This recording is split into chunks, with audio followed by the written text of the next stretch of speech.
Broadcast, and I watch for a red signal on the broadcast and a counter going, and I see it going, and that means we are live. Hi, Carol. Hi, Bill. Hi, Doc. How are you? I'm good. How are you? Doing fine. All right. So, you guys, let's see, your first indication to me, let's see, what was it? I think a phone call that you said that, or text that Carol needs to be able to print wirelessly is what you asked for. That And was my then when first we request, not knowing what I'm talking about. Yeah, when we when we talked about it a little bit, I realized that you have a printer that's connected by Ethernet to Right. your router, Yep. and that Carol's computer is connected by Ethernet to the router. And router. So what we're going to do is set her up so that she can print through the network because you have a network printer. Okay. Some printers, many printers these days say that they can print wirelessly. Yeah. And so that means they do not need to connect to your network, and your computer does not need to connect to the network. They can communicate directly with each other wirelessly. Got it. And that's not what we're after. Anytime you can use wires, that's always better. Better. Okay, so I'm going to turn around here. Let's see, I'll put this on screen for the YouTube viewers. You're not seeing this yet. I'm just going to do a sound check. Could you go ahead and say something for me? 1, 2, 3, 4. Okay, that's good right there. For the YouTube viewers, you're not seeing this yet. I'm just going to do a sound check. Could you go ahead and say something for me? 1, 2, 3. Very good. That's working. And that is another lesson that I have learned by experience because the last video I did, when I went back and checked it, all the video from the person that I was working with was there, but my voice was not there. Oh. Oops. Okay, so Bill, you have another computer there, and I'm going to show you how to bring up this live streaming video that you could actually see it on the other computer. But I need to let you know that you should mute it so that the sound isn't coming through, because otherwise it's going to echo.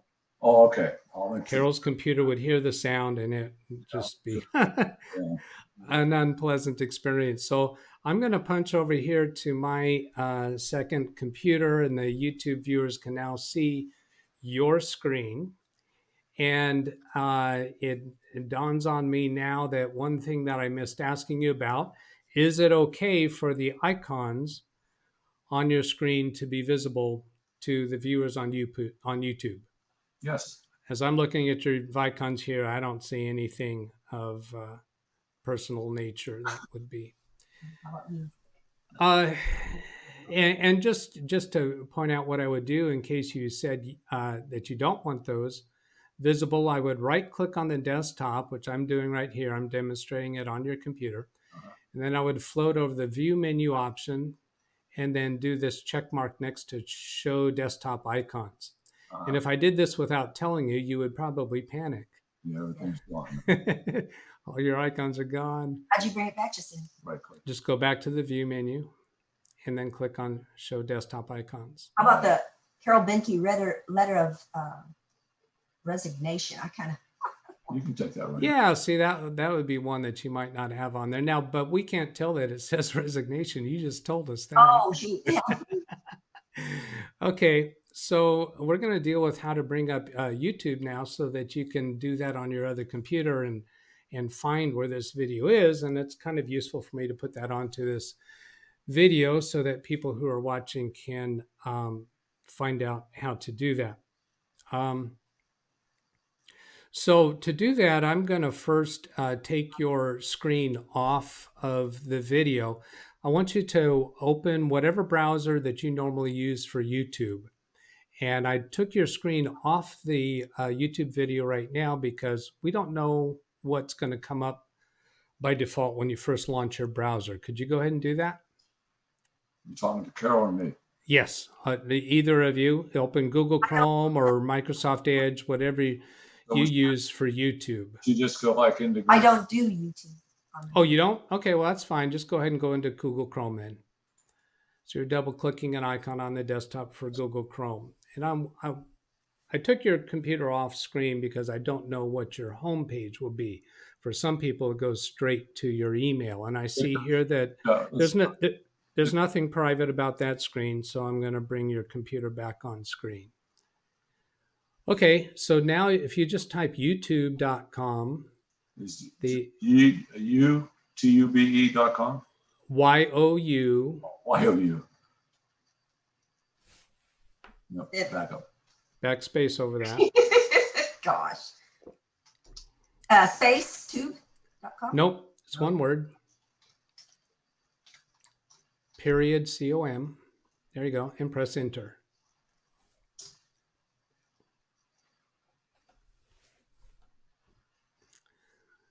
Again, I took your computer off screen momentarily because we don't know what will show up. I think it's going to be nothing personal since you apparently don't use YouTube at all.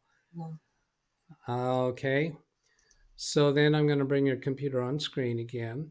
And then in the search field near the top, do you see where it has the word search? Yes.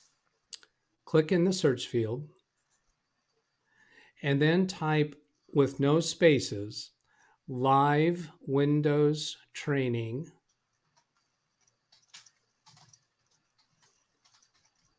Then a hyphen, minus sign, dash, whatever you want to call it. Oh, no, that's not it. Yeah, Back that gets up. the lower. Right here. Back it up. Hyphen. Oops. Okay, we got hyphen. Then Doug Betts, BETTS. Okay, don't hit enter. It's just wrong. Then you can press enter. That is the name of my YouTube channel. Hang on, she's got it wrong. It's live Windows. That's right, training. That's right. It looks She's like, got it right. like straining. Oh, Yeah. Okay. Windows straining. Okay. Enter. Enter. Yep. Press enter. Okay, we got There your he is. picture up there. There's my channel icon. And then there's a few videos underneath it. Yeah. That first video, I'm going to move the mouse to point to it. Yeah. Right here it says Carol needs to be able to print. Uh-huh. And it says live now. Mm-hmm. So Bill, when you go to the other computer, all you need to do is get to this point and then click on this thumbnail. Okay. Now, this doesn't look like Carol. No, I haven't changed the thumbnail yet because what I'll do is I'll get a video image from our session and that will become all right. the thumbnail. Okay. Okay? Okay. So I'll tell you what, Carol, since this is your issue, why don't you go ahead and give me a smile right there, and this will be the thumbnail. So something right out of that. Okay. Cheese, 1, 2, 3, cheese. Okay, good. Thank you. And we'll come back to now. Here we'll just show a little fun thing. If I click on this video now, it's going to show the live streaming video with about a 10-second delay. Oh. Boy, this is neat. You do so much. My goodness. Let's see how this comes up. It's going to show the live streaming video with about a 10-second delay. That was it. Boy, this is neat. You do so. Oh shoot. Yeah. Okay, so I just closed that window so that it doesn't confuse us further. But so did Bill go off to the other computer to find that? Yeah. He's in there now. He's gonna. Okay. Okay, there you are. I got you there. Oh, hang on, Doug. Let's see the sound. Off. Sounds off. Sounds off. Okay, very good. All right, so now let's get down to work, and we're going to figure out the printer. So you've got a network connected printer. When you connect a printer directly to a computer with a USB cable, your computer will sense that printer and automatically install it. But since it's a network printer, that doesn't happen quite so easily. Sometimes it automatically finds it.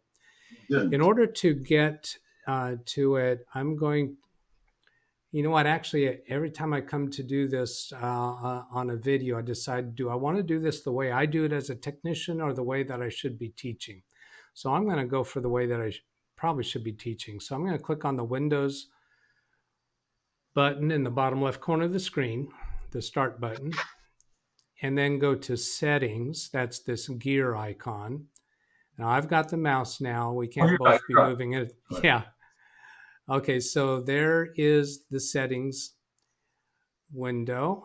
And then right up here where it says devices, in small print under it says Bluetooth printers mouse. So it says printers there. So that's where we'll go to get to your printers. Bluetooth is on. Huh? Yeah, it's not a Bluetooth printer, so we're not really interested in that. But what we need to go to now is this devices and printers over here on the right-hand panel. So I'm going to click on that.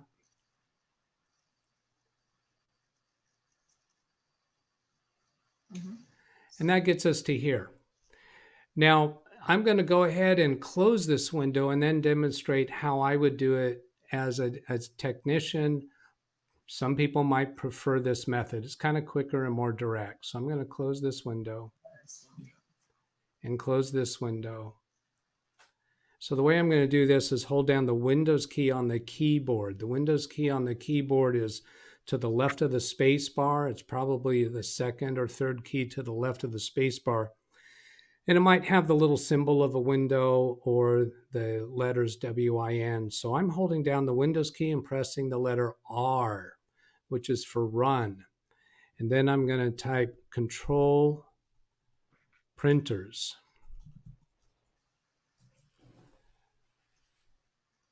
And that takes us straight to that same window. So it just doesn't have all those intermediate steps. The network printer that you have, what make and model is it? It's a HP Keller LaserJet Pro MFP M281FDW. Okay. I see it. We do see it here. And it shows offline. So that's indicating that somehow it got installed onto this computer, but it's not functional. Is that printer turned on right now? Yes. Okay. So I'm going to take a look at how this is set up and see if I can figure out why this one's not working. So I'm going to right click on that printer icon and then go to Printer Properties and left click on Printer Properties. And then I'm going to go to the Ports tab, and I see that it appears to be on a network printer port. So that looks like it ought to be working, but it's not. So we'll just go through trying to set it up from the get-go the way that you would normally set it up. Is it because So- everyone's still selected, Doug? Yes, as default, The brother? the brother. No, the default's not going to be an issue. It should still be available even if it's not default. So I'm going to click on Add Printer. And the computer is scanning right now to see if there's any printers visible to your computer that are not already configured.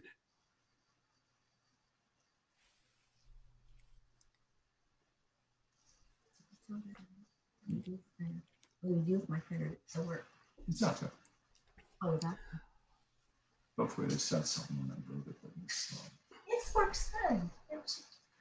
you have to- Okay, so it's telling us here that no devices were found.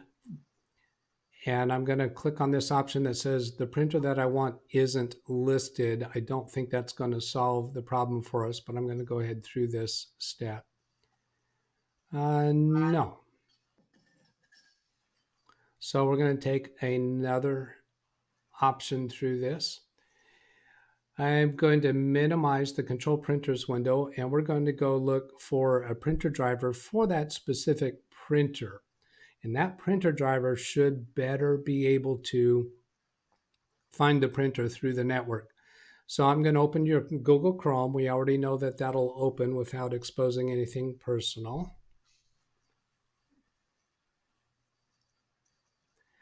I'm going to click in the address bar at the top and type hp.com. That's the HP website. This is an HP printer.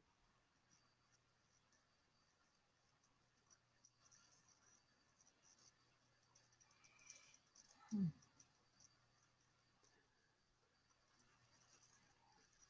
going to come up here to support. And support by product column, there's a listing for printing. I'm going to choose printing. Now, Bill, you've probably had this printer for a while, and Carol has her computer there now wanting to print through your printer. Right. So it's quite likely that if your printer came with a CD, you might not have that at hand, but we're not really interested in that anyway. But if you still had the instructions that came with that printer, that ideally would have walked you through the steps for setting it up. And so in the absence of that, we're using this method. So here's a step-by-step guidance for setting up your printer. We haven't told them yet what printer we have. Here's download drivers. I'm going to go that way. Click on download drivers. We should be able to tell it what printer we have and find appropriate drivers for it. And here's a field to enter your product name. And this was a color LaserJet. Yes. Pro. And then, go ahead. Color LaserJet Pro. MFP M281FDW.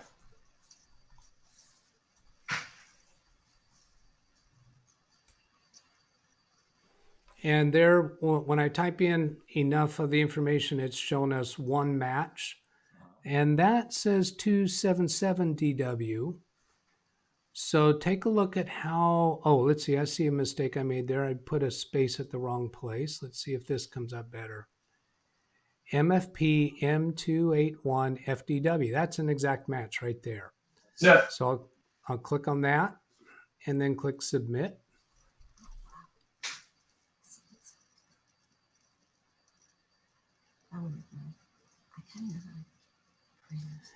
And here's driver product installation software, universal print driver. There's several different choices here. I'm going to look first at the first choice. It's 238 megabytes and it shows full software solution. I think this is the one we're probably going to go for, but before we do, I'm going to describe why you might go for this next one. For basic drivers, this would be, this file is a lot smaller. Yeah. Do you notice the difference in size? Yes. 238 megabytes compared to 78 megabytes. So the difference is that this top one is full software and this bottom is basic software solution. I often choose the basic software and like to do that because it puts less demand on your computer and it gives you less nuisance messages. The full software typically will be telling you like when the printer is low on, let's see, that's a LaserJet. Yeah. When it's low, screen. Yeah, it'll tell you on screen when it's low on toner or low on paper, or it'll tell you there's a print job ready, even if it was sent from a different computer. So it can be a little bit of a nuisance. This one here should handle printing just fine. Scanning is a little more iffy. Are you wanting to be able to scan from that device to your? That was a yes? Yes, affirmative.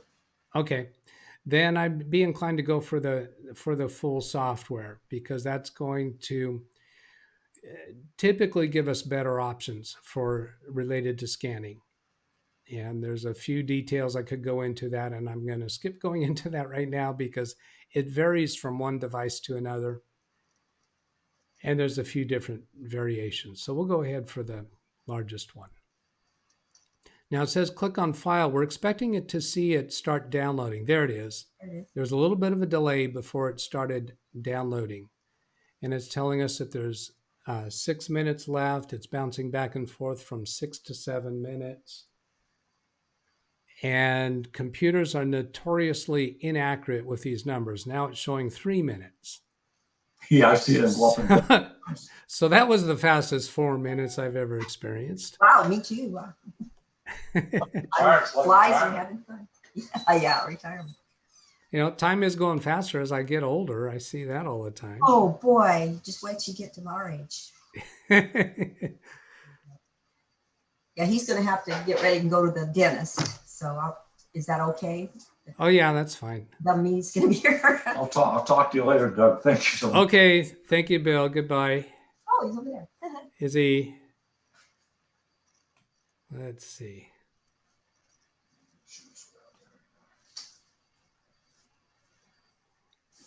All right, we're back on. And looks like we're showing 1 minute left.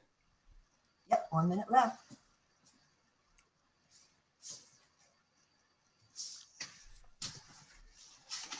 So let me switch back over while we're waiting for that to finish to the Zoom meeting. That brings you back up on. And Carol, since the YouTube audience doesn't know what's behind that window, could you just point to that window and tell us what's behind that window? Window. Behind you. Oh, Do a little show off, yeah. the airplane's behind that window.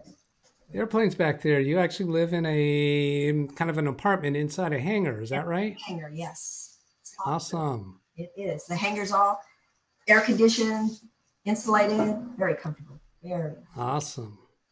We sleep in it too. We have a big, huge bed in there instead of this fold out couch. Yeah. Yeah, we sleep out. You mean in the hangar? Yes, we sleep in the hangar. Oh, wow. All right. A big Cool. bed in there because plenty of room. There's so much room. Yeah. The house, Doug, is completely insulated, 4-ton of air conditioner on it, and one of those big fans in the ceiling, a 14-foot blade fan on it. Yes. Well, that might qualify you as the largest master bedroom I've ever heard I of. think we got it right there. All right. Looks like this download is finished. So I'm moving the mouse down to this download area, and there's this up arrow right here. I'll click on, that's going to give us a little menu, and choose show in folder. Now we don't have to do this extra step. We could have just left clicked on that file name where it says LJM278, Do I need and to- that would have began the installation. oh. But as a technician, I like to go one step further so that we can hang on to this file in case we need it in the future. So I'm going to right click on this file name and choose cut, because I'm going to move it away from this downloads folder. So I'm left clicking on cut. Then I'm going to expand this section right here where it says this PC by clicking on that greater than symbol or that right arrow, however you want to call it. And that expands this section. I'm going to come down to the C drive and expand that section by clicking again on that. And then I see there's a folder here called drivers. That's a pretty convenient place for us to put this printer driver. So I left click on drivers. Then over here on the right hand panel, I'm doing a right click and then new and then folder. And I'm going to just type printer driver. Let's see, HP color laser jet. I'm just putting the letters for that. And I'm just going to call it 281 FDW. That's enough to confirm that that is the printer that's there. So then I went into that folder by double clicking on it. Then I right click in the blank area of that folder and choose paste. And so that pastes the file that I recently cut. So Carol, I'm not going to ask you if you followed that or remember that. You don't need to remember all of that. That was just all for the... I should write this down. The tablet's over there. Yeah, you don't need this. That was just for the benefit of people that are watching the YouTube video and wanting to learn more about how to work with computers. So now I'm going to double click on that file, and that'll open that file.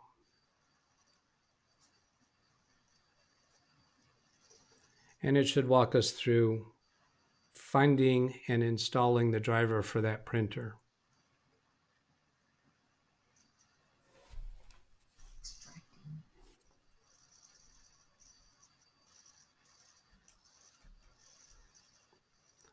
I did Alt-Tab a few times to bring back the Zoom meeting so that you can see us on your screen.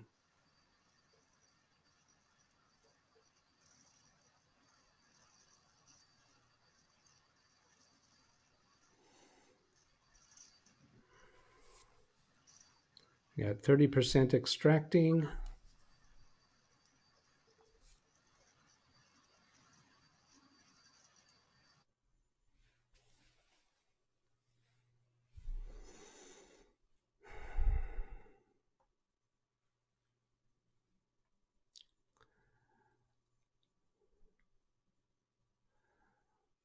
And that's kind of sticking at 52% there. Whoops, I lost you. Do you still hear me, Carol?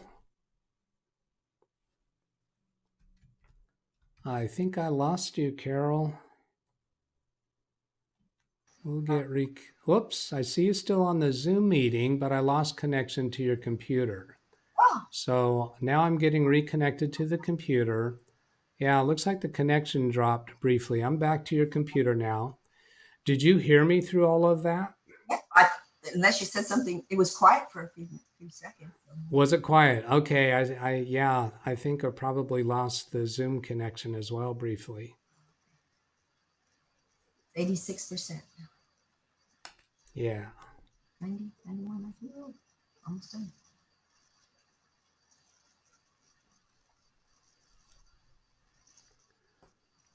Almost there. So that extracted the contents of that zipped file. Now we'll just wait. We just waited for a few moments for it to come to the next step. Do you want to allow this app to make changes to your device? I'm clicking yes.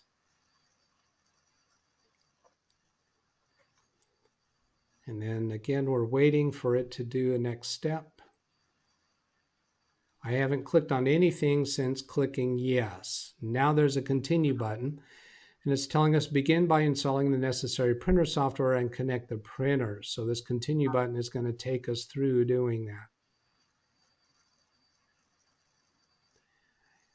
This section here is giving us an opportunity to install 2 additional pieces of software. I typically select to not install those. This one, IRIS OCR, that's for converting scanned documents into editable text. Do you think you want that capability? I'm not sure. Yeah, probably because there's editable text. So you can go scan it and then go and edit it. And, right. Yeah. Now it doesn't work real well typically. So that's why every time I've had somebody actually try to do it, they've found that it isn't quite up to their needs. There's other ways to get optical character recognition software. That's what the OCR stands for. That does a better job. And you have to have a really pristine original for this software to give you a very satisfactory result. So like if you're trying to scan in a document, if it's got lines, if it's got any kind of faded text, any kind of blotches, any crease lines on it, it just doesn't do a very good job. Okay. And it also kind of clutters up the computer when it's trying to do that extra feature. Oh. So if you don't feel a strong need for it, I would suggest we go without it. Okay. So then this product improvement study, that is for your computer to send information to HP about your usage. And I typically don't want to do that because, again, your computer is for your use and your benefit. To have it slowed down by doing things for other manufacturers is just, I don't consider that to be a valid use of your computer. And just can slow things down. See, I would So want, thank you. so I'm removing both of these check marks and then click the next button. Anytime you install software, you should pay very close attention to what options can you unselect to declutter your computer. So here's the installation agreement. This is, we have to select this checkbox to agree to the things that are written here, and this next button isn't even available until we agree to those. So that's just basically software license. I rarely read through them, and most people rarely read through them. So I clicked on the next button. Now we're waiting to see what happens next. It's important to wait without clicking. Sometimes people get impatient and click somewhere else, and they wind up hiding or concealing the next window, such as what we have here. So here it's telling us installation 1 of 8 for Color LaserJet MFP. It has the right model number there. It actually has a range of models. You have the 281. This indicates that it's for the 278 through the 281 model.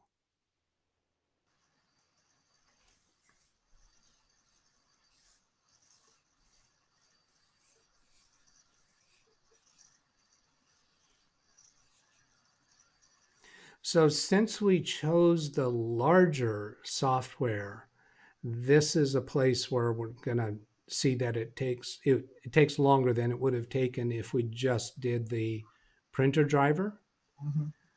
And by the same token, this is actually adding more functionality to what your computer can do with the printer. And the trade-off for that is it is a little more clutter for your computer's operating system and can make things more sluggish. So a computer that's not very powerful or not very fast, that would be extra reason to opt for the smaller printer driver instead of the full featured software.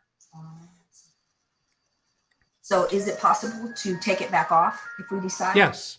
Yes, if we if you find that your computer is just kind of sluggish with this extra level of software capability on it, then we can uninstall this and install the thinner, lighter version of the software.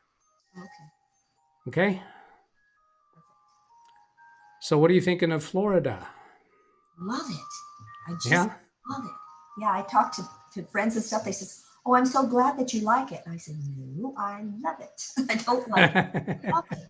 It's just like I died and went to heaven. It's just so beautiful here. It's so gorgeous. Lake City. I haven't seen any other places in Florida, so I don't know about the rest. But everybody said, "Well, this is northern Florida. It's weather's a little better." I love it. You got to that's great. and visit us. Oh, I'd love to. I'd love to. And I want to show you all the houses are for sale. I know. I knew that was going to come. Okay, so it finished those 8 steps, and then we just waited for a while, and it eventually came up with this next window. There's an automatic setup and there's a manual setup. And I'm going to select the manual setup because if we do the automatic setup, it's first going to try to detect whether it's connected directly to your computer. And I think this manual setup is going to be a little more direct and quick for us because we can tell it how it is connected. So here's where we get the choices. It can be wireless or wired or USB or connect later. So what we have is a wired network where the printer is showing that there's a wire connected to the network router or the network switch. And that's what you guys have there. So I'm going to click on that one. So we just save the software from having to detect that. And then click the next button.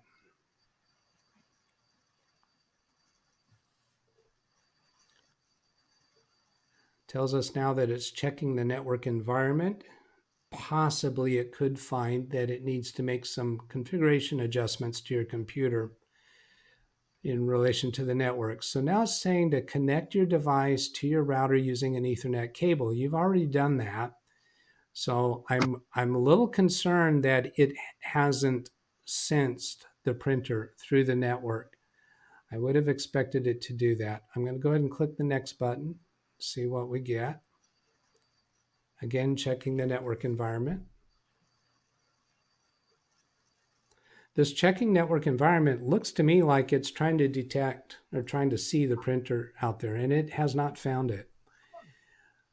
So now it's asking us for the IP address or host name. It's telling us to check the Ethernet cable. So this is getting a little more complicated. Do we have access for me to connect to Bill's computer? I would think so.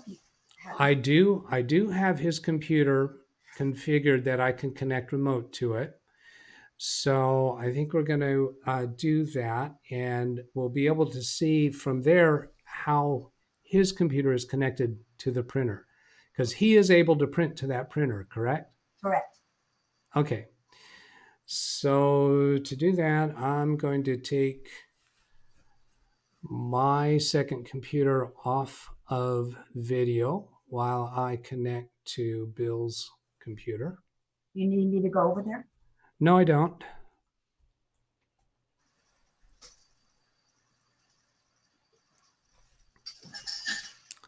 And I see it is available to me as long as he hasn't changed his password.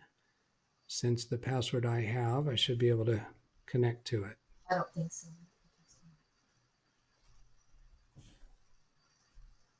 Are you still talking? Yeah, yeah, can you hear me? Oh, I saw your mouth moving on his and no sound coming out. Oh, that's right. He turned Oh, there's a delay. and he turned the sound off. He X'd the sound off. Yeah, he turned the sound off on his computer. So let's see, I'm going to try that again because that did not work.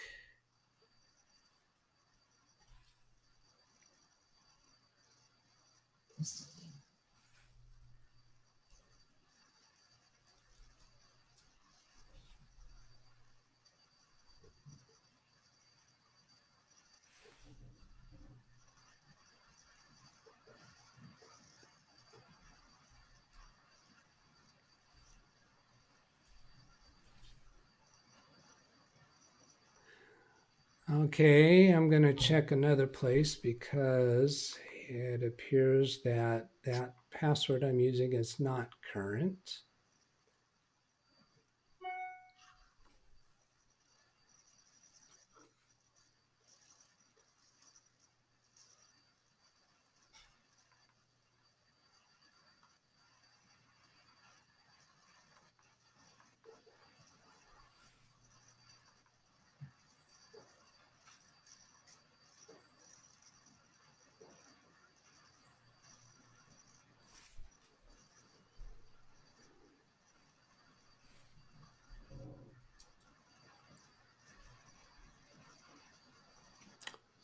Let's see that. So I am finding a different set of credentials here in my notes.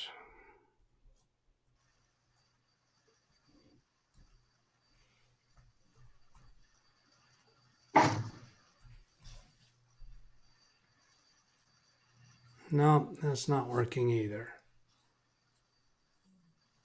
He might not be in the dentist. I can call him. Yeah, why don't you do that? Ask him what the password is for his computer. Hopefully he took his phone.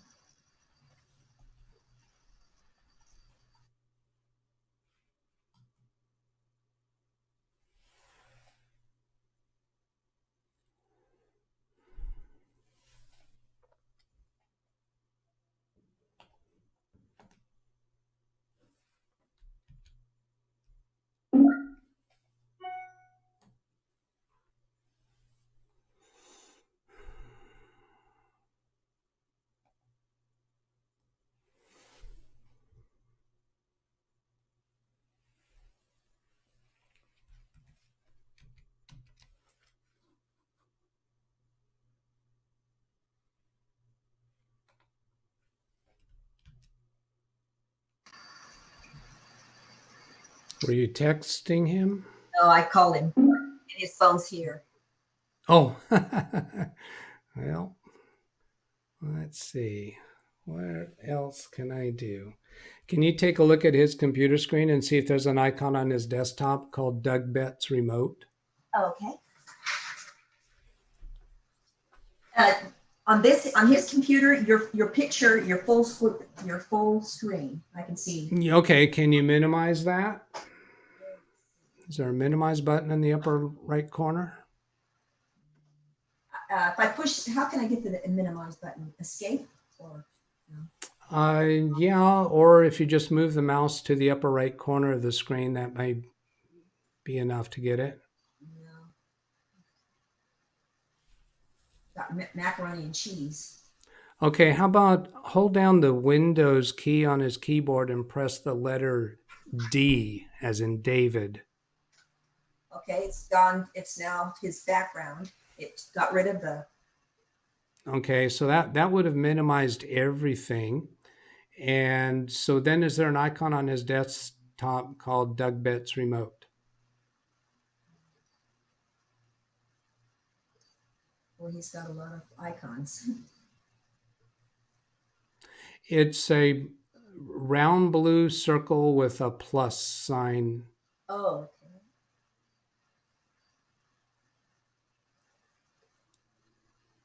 okay. If I go on, I really don't think he has that because that's a technique that I've been doing probably more recent than last time I actually did work on his computer. yeah, I've never been on his computer, so All right.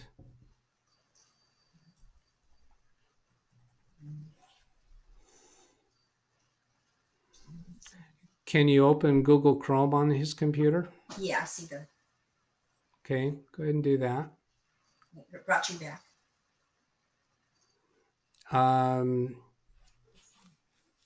Can you get to a new tab on Google Chrome? There's an arrow pointing down at the bottom.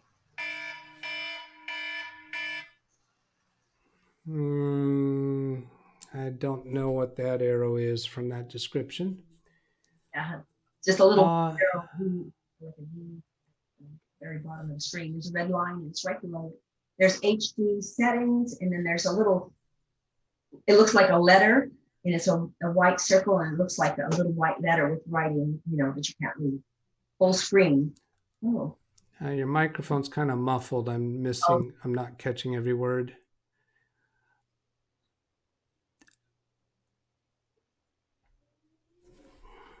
Let's see how I'm exploring with a different option. when I hover the mouse on the lower thing, a full screen comes up. The word's full screen. So I'm trying to, when I try to get to it to click it, so it'll undo the full screen. It moves. That makes any sense. That might be the right thing to get out of full screen. Sounds like you're on a full screen YouTube video. Yeah. You think that's it? Yeah. All right. So I think that shows up as 4 arrows in one of the corners that you can click on to get it out of the full screen.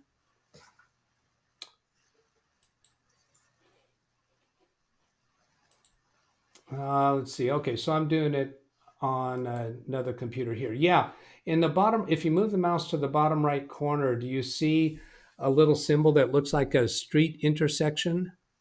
Yes. Yeah, click on that. There. That gets you out of the full screen.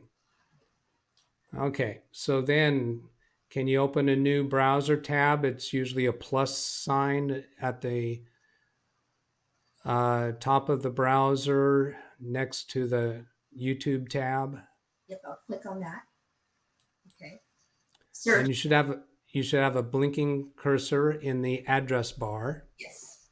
So type logmein123.com. That's LOGMEIN123.com.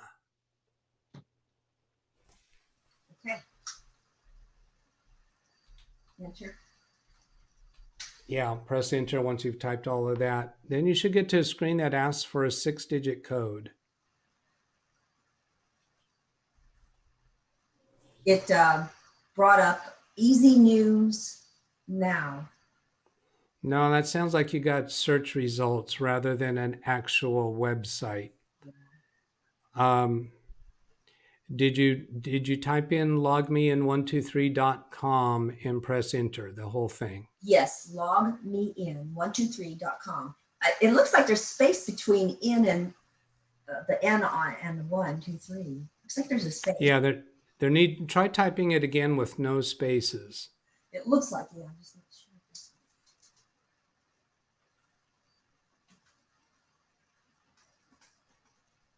No, it just looks like a space.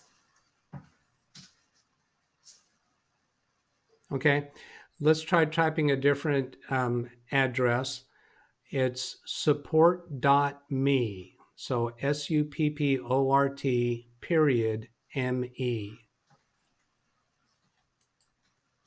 Support me. 123. No, just support.me. Got it. Enter. Okay, it came up with the choices www.supportme-www support me. Okay, and below that that's AD, and then secure login.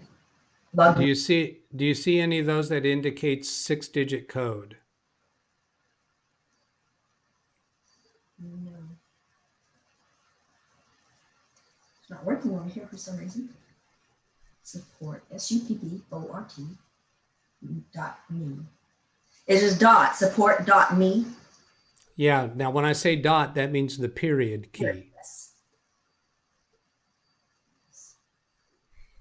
It over to the right, it says related searches, logme123.com -- start support connection. That's what. Yeah, click on that one.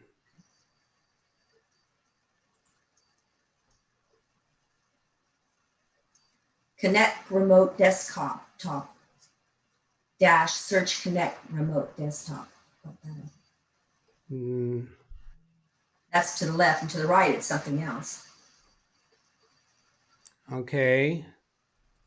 Well, it's www. Did you click on the one that I asked you to click on? Yes, I did. Okay. And what did that take you to? To the right, there's a screen. It's like 2 screens. Log me in 123. There's no dot. .com remote support setup. Okay, click on that. Go ahead and do that. Yeah, because there's a list. Yep. I'm right click. I'm left clicking. No, not a left click. This page isn't working, it says. Sounds like he's got some kind of a adware or search extension that is preventing getting to this website, because you actually typed in a full website address and you got search results. It's not supposed to happen that way. And so there's some kind of adware that is causing that. Now that's Google Chrome. Do you see any other browser available for you to open, such as Microsoft Edge or Internet Explorer? If you come back to your computer, I can show you what those icons look like. You know, every time you type in to get something, it brings up a whole bunch of stuff across the top. It gets you out of what you're wanting to get in, and it's all the way across. Yeah, that's what I'm thinking, that it's giving you something is interfering. So let's come over here, and you're back at your computer now. So I'm going to point to some icons at the bottom. Okay. I've got the mouse. So this one is Google Chrome that I'm pointing to. This one over here is Microsoft Edge. That's a different kind of web browser, and it might work better for you than Google Chrome did. Okay. Now, let me show in Google Chrome, we have Google Chrome open right here. I'm going to click on the plus sign.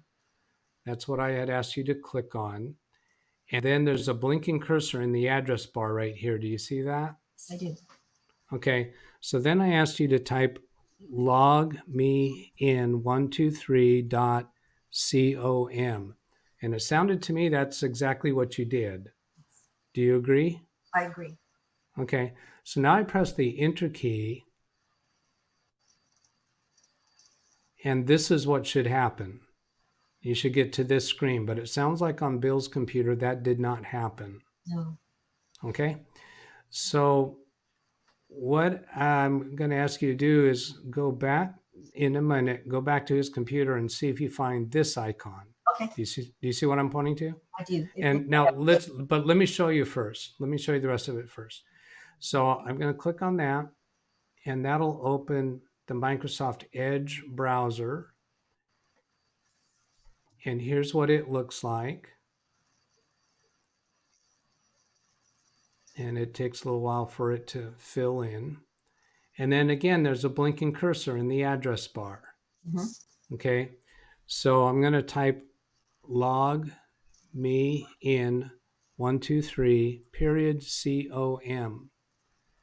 And all of that should be appearing up there in this address bar, and then press the enter key. Mhm. And it should take you to this screen where it's asking for a 6-digit code. Okay, Okay, can you go ahead and try that? I will. Right off, I don't see that icon. It's There not. may be, Go ahead. okay, there might be one that looks like a lowercase e, a blue letter E in lowercase. If you see that one, try that. And it's got a yellow circle around it, kind of. Yes, yes.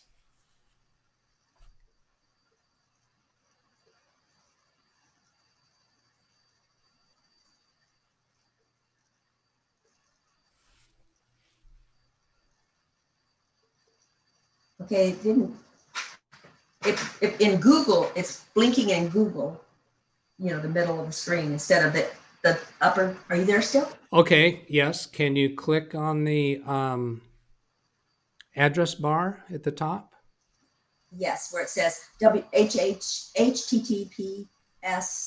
Yes, yes. Click up there and type logmein123.com. Do I need to delete what's there first? Well, it should be highlighted. As soon as you click in that field, it should be highlighted, which means as soon as you start typing, the stuff that's there will disappear. Log me in 123.com. Did the other stuff that was in that field disappear? It did. Okay, great. Enter. It brought it up. It worked. Awesome. Port connection. Enter your 6-digit code. Okay, I'm going to go get a 6-digit code for you. The code is 291164. 291164. And then click on whatever button is there now. I don't remember what that button is. Start download. Yeah, do that. And then it's brought up at the bottom. Do you want to run or save support? Run. Run? Okay. Yeah. That's at the bottom of the screen. Connecting. It says user account control UAC is enabled on this PC. Please click. Allow or yes, whatever the affirmative choice is. Okay. It says.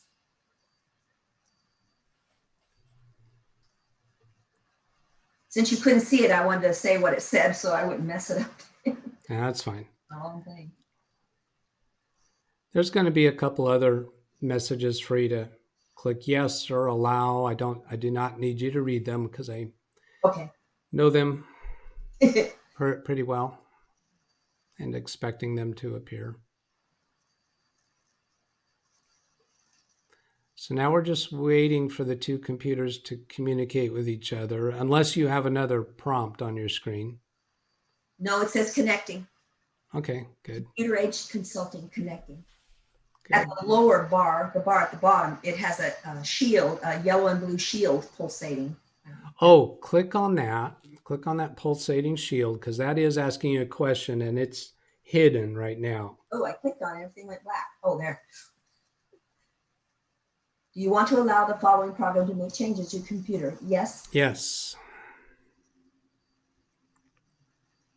There it goes. Now it's connecting, application running. There we go. I just got a ding on my side and I'm clicking. And now I've got another button to click on. This might prompt you with another message. Yes. Doug Betts would like to view. And yes. Okay. Affirmative. Yep.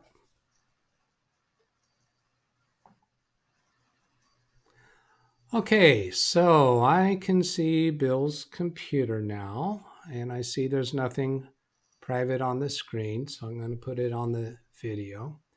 Then I'll minimize this window that is a chat box for our connection, and then I'm going to minimize this browser. And I took his computer off screen during this part because I don't know what icons are underneath. Yeah, you know what? I'm going to turn off his icons.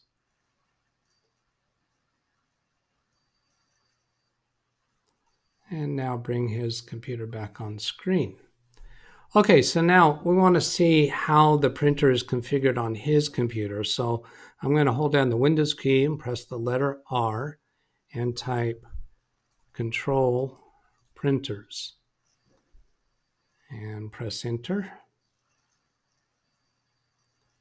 And there's the list of printers. And here's the printer. Now it's interesting, there's two of that printer on his printer screen. So I right click on the default printer and then choose Printer Properties and then go to Ports. I want to see what port. Oh, this is showing a USB port, which means the printer is connected by USB cable directly to his computer. It is not connected to the network. He was of the impression that it was connected to the network. So what I'm going to propose that we do here, Carol, is set up this printer as a shared printer, which means you will be able to print through Bill's computer to the printer. Oh, that's That'll all be transparent to you. It'll just work as long as Bill's computer is turned on. okay. That makes sense. Is that acceptable? That is definitely acceptable. We can try. Okay. So I'm right clicking on that printer icon and then I'll go to Printer Properties and then click on this Sharing tab and then click on this checkbox for Share this printer, and it's showing the name of the printer there, and then I'll click OK.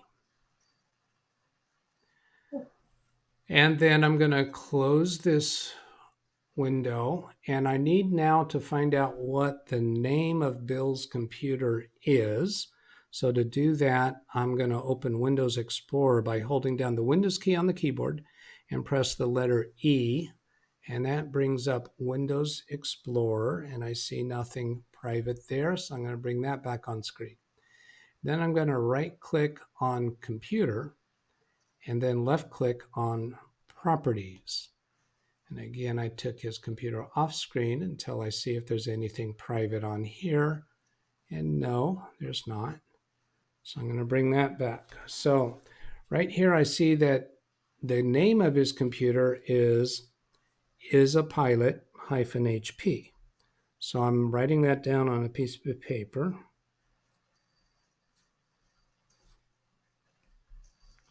Because I'm going to need to enter that on your computer. in order to find the shared printer. Oh, and this is another thing I need to pay attention to. This computer is Windows 7 Home Premium. Okay, very good. Closing that, closing that. Then I'm going to right-click on the desktop and turn his icons back on just after I take his computer off screen. Oops, I clicked on the wrong button. That was show desktop gadgets that he had selected. Go back to show desktop icons. There we go. All right, now I'm going to switch back to your computer, Carol. And let's see, are you coming back to your computer? Very good. All right, so I'm going to cancel this printer driver installation because we don't actually need that. So that download we did, we don't actually need. Oh, Because when you send a print job to Bill's printer, when you send a print job to Bill's computer, his computer has the printer driver. okay. And we'll be able to send the print job. Okay. So then to find, I'm going to minimize this browser window. And I want to make sure we get everything closed. So I'm going to come down to the taskbar and right click on that printer driver installation and click close window because I just want to cancel out of that. And it's submitting an error report. I don't care about that, so I'm going to cancel that. And it seems a little reluctant to be canceled. So survival instinct, I guess, to not want to be canceled. I'll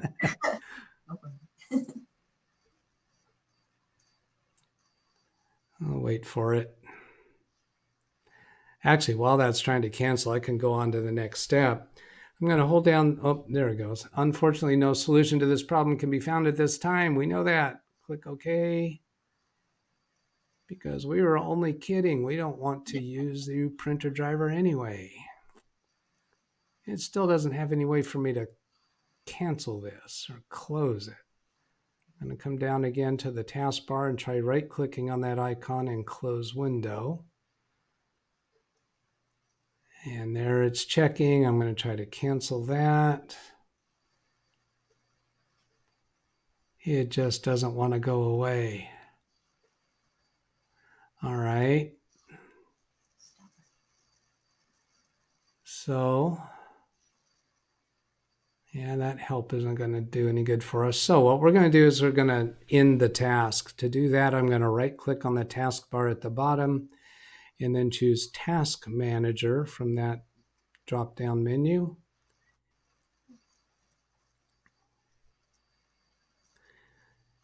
And look for that printer installation program in here. Oh, here it is, Device Setup. And I'm going to expand that section to have a better look at it, and that confirms that it is the HP ColorJet. So I'm clicking on Device Setup and then click on the End Task button. We should see that window behind disappear, and it did. And it came back again. All right, so we still have Task Manager open. I'm going to look for it on there. HP, here's an HP something or other. Yeah, that looks like it's related. So I'm going to end task on that. And there that window went away. Is it going to come back again? Has not come back yet. So I'm going to close the Task Manager. Close this printer driver folder. All right, so now we're going to go try to connect to that shared printer. So I'm holding down the Windows key on the keyboard and press the letter R for run. Then I type 2 backslashes, which is kind of a shorthand code to let the computer know that we're looking for a different device on the network. Then I type the name of Bill's computer, isapilot-HP, and then press enter. and this is searching the network for a device that has that name. There's still a couple things that might be in our way that might prevent us from finding that. And if it doesn't come up, then we will pursue those other issues. Yep, cannot find it. Windows cannot access. So I'm going to click cancel. And I'm going to go look at a couple other things. Now, while this is highlighted right here with 2 backslashes as a pilot, I'm going to press Control C to copy that so I don't have to type it again. And I'm going to come over to your network icon down here in the system tray in the bottom right corner of the screen where it looks like a computer monitor, that simply because it shows as a picture that looks like a computer monitor, that tells me you are connected with an Ethernet cable rather than through Wi-Fi. So I did a right click on that, then left click on Open Network and Internet Settings. And I'm going to check here to see nothing private there. Bring it back on screen. I want to confirm that you are on a private network, which means we should be able to access shared items that are on the network. So now I'm going to close that. Then I'm going to switch back to Bill's computer, which I still have connection to.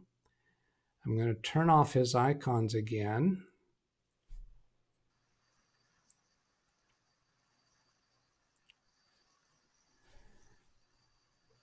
And then I'm going to go to that same icon in the system tray that looks like a computer monitor. Here it is. Right click on it. Choose Open Network and Sharing Center. And there I see the problem. Are you? Yeah, it looks like you're going over to Bill's computer now. Right here it says Public Network. So Bill's computer is configured to function as though it's connected to a public network, such as a Wi-Fi at a Starbucks. Public network, we don't want to be able to let other people connected to a public network to connect to Bill's computer through the public network. But Bill's computer is not on a public network right now. It's in your home. So we're going to change this. I'm going to left click on Public Network, and then I'm going to choose Work Network. Now you might be tempted to choose Home Network since this is in your home. However, Windows 7 had a home networking functionality that just never did work very well, and Work Network is just a better choice. It's designed for when you want computers to be able to share their resources with each other. So I'm clicking on Work Network and then close that. On Windows 10, this is called Private Network. They just have a different terminology. Okay, so now I'm going to switch back to Carol's computer and do the Windows key, the letter R. Now, at this point, I could press Control V for paste since I copied that // and Bill's computer name. So I'll demonstrate that with a Control V. So that's the reason why I did that, just to give me that shortcut. However, just to point out for people on YouTube, the other method would be Windows key R.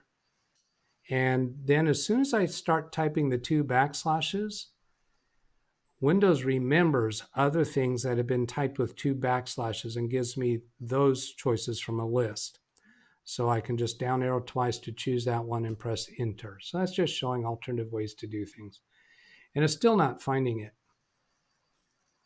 Okay, so now there are other network configuration choices between Windows 10 and Windows 7 computers that could be our issue. So I'm going to switch back to Bill's computer. And I'll close that little message. And I'm going to look at Change Advanced Sharing Settings. This is a Windows 7 computer, so this choice looks a little different on Windows 10. So I'm clicking on that. And here we have turn on network discovery. That's good. Turn on file and printer sharing. That's good. Turn on sharing so anyone with network access can read and write files in public folders. And turn off public folder sharing. People logged onto this computer can still see these. So let's look like we're on the right settings. It should be fine. People on the network. Visible to others on the computers on the network. All right. So I'm going to go to another level of. So we want to keep the public for sharing folder, that dot, it says turn on sharing so anyone with network access can read and write files in public folders. Yeah, that's okay. And that's okay because this is your private network. People from outside of your home are not connected to your network. So they're not going to be able to read and write to the public folders. Now, this piece about public folders is not going to be of interest to us in regards to the printer issue. What is your reason for questioning that? It could be you might have a couple different motives for questioning that.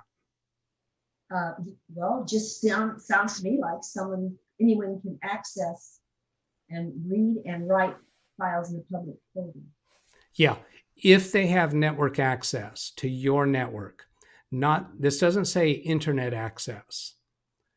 So they have to be connected to your Ethernet cable or your Wi-Fi. Oh. Okay? Okay, and then, yeah. Okay, I understand now. All right. And let's look a little bit further down here. File sharing connections, use 128-bit encryption. That should work fine. Turn on password. Oh, wait a minute. This might. Oh, yes. Here, these two.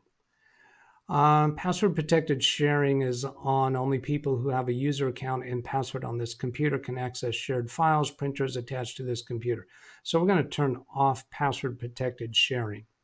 If we leave that on, then we actually have to create a user account on Bill's computer that uses the same username and password that you have on your computer. We could use that method, but there's no reason for us to jump through those extra hoops. So by turning off password protected sharing, we still have sharing. It's just not password protected. So it's just an easier connection. And then down here, allow Windows to manage home group connections. This is the Windows 7 home network feature that I mentioned earlier. And I do not want to use this. I'd rather use user accounts and passwords to connect to other computers. I'm not entirely certain that we have to make that change for what we're trying to accomplish from a Windows 10 computer, but we're going to try that for now. Oh, this is going to require us to log off. I'm going to say log off later and see if that might not be actually true. I was reluctant for us to log off because we're not sure that we have Bill's current password. Yeah. All right, so I'm back at your computer, Carol. And now I'm going to try again the Windows key and the letter R, and then Control V for paste, and press Enter. Still did not find it. Yeah, I'm going to try the diagnose. I don't expect that that's going to help us.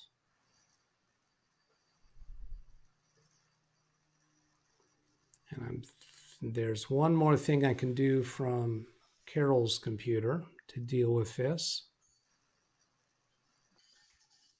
And I'm going to go ahead down that road while this is still trying to detect problems. So to do this, I'm going to go to the Add Remove Programs wizard. To do that, I'm going to use the Windows key and the letter R, and then type appwiz.cpl. That'll get me straight to the Add Remove Programs wizard. And then over here in the upper left corner, turn Windows features on or off. I'm going to turn on a feature that Windows 7 sharing might need in this instance, and that is SMB. Small SMB. Yeah, I don't even remember what that stands for now. So I'm going to just put a check mark to turn all of this on. I think all we actually need is the client, because your computer would be a client to Bill's computer. And this automatic removal, actually, I'm going to unselect that. I have not researched actually what that is, but I'm just going to take that off because I think that might be for automatically removing the SMB feature, which we don't want it to do. Windows 10 tends to automatically turn off SMB for security reasons. And because of our situation that your computers are in your own home, nobody else is connected to it, we don't have those security concerns. In a large office environment where somebody, perhaps a guest or somebody who is not part of the company, might get connected to the Wi-Fi, in that case, SMB is a security concern. But when we're trying to share resources between Windows 7 and Windows 10, or sometimes older copy machines and Windows 10, we turn that on in order to accomplish this. So this whole situation has got a whole lot more intense than we expected it to. Yeah. Probably. And I had Windows 7, it would be an easier, would it not? Well, yeah, it would have been easier to do this sharing part. But the first thing that caused us trouble was that Bill was of the understanding that that the printer was connected by Ethernet cable to the network. Mm-hmm. And either it isn't, or that's not how his computer is functioning with it. And even if it is connected, the printer driver that we were trying to install should have found it, and it did not. So there might be an Ethernet cable connected, but there's something about the configuration of that that's not working right, mm-hmm. if it is indeed connected. So now we're back at your computer while it's trying to apply these changes. And I don't remember if this one's going to require restarting your computer. It might, in which case we lose the Zoom connection and my remote connection temporarily.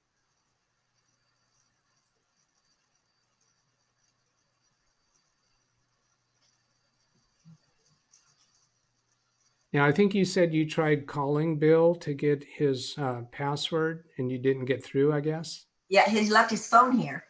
Oh, that's right. That's right. Yeah, I imagine he realized that not long after he left. It's different here. You don't feel you need anything. Oh, really? Yeah, okay. Leave everything. Okay, so yeah, we've got a message now to restart, but I'm going to try this without restarting.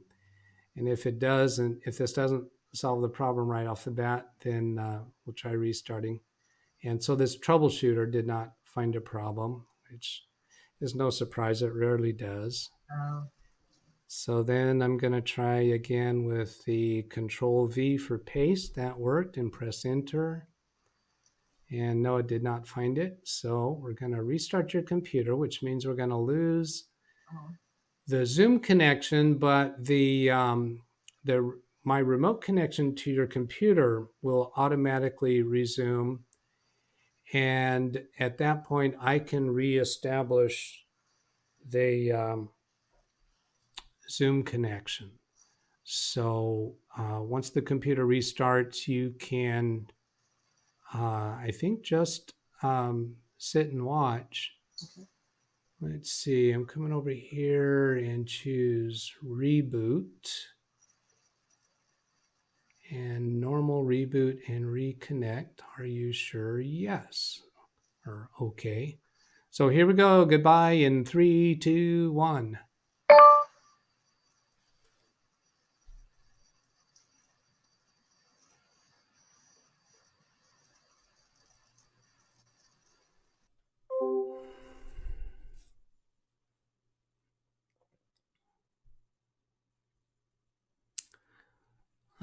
So let's see, I've also lost the Zoom session, I believe. Gonna check on my streaming computer and see if she's indeed gone. Yes, the Zoom session is, well, she's gone from the Zoom session. The Zoom session is still open. The computer's restarting, and I think she can probably see me moving the mouse. Oh, until then, now she can't. And then I'll click on Customer Desktop, and here's the Launch Remote Control Session button.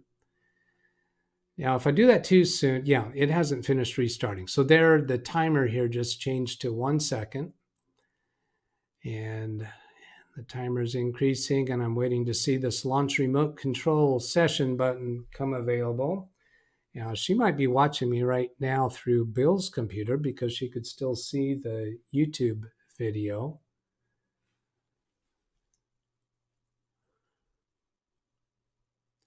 This Launch Remote Control Session button will turn clickable as soon as her computer is ready for that.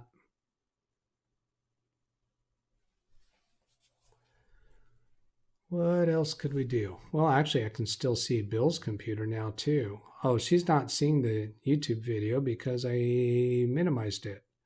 But I could bring it back up here to let her see the YouTube video. And let's get rid of that. So she might be seeing the YouTube video now. Let's come back to Log Me and Rescue. The Launch Remote Control Session button has not become available yet.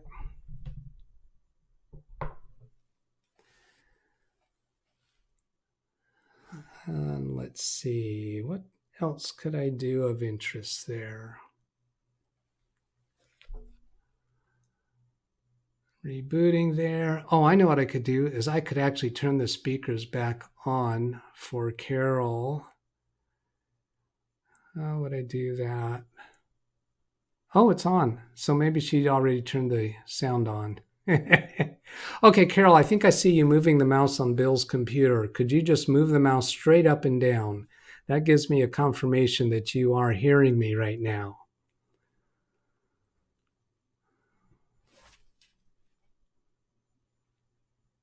Oh, actually, I was looking at the wrong mouse, huh? And there is about a 10-second delay, so I don't know if she's even heard that yet.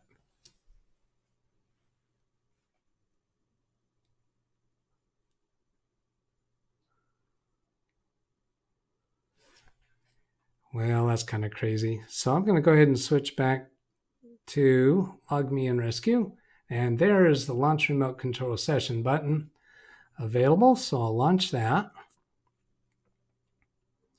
And then I've got to reestablish the Zoom session. Oh, getting Windows ready. So apparently there's some updates that are being installed. So that's why the restart kind of took a while. Carol was needing some updates installed apparently.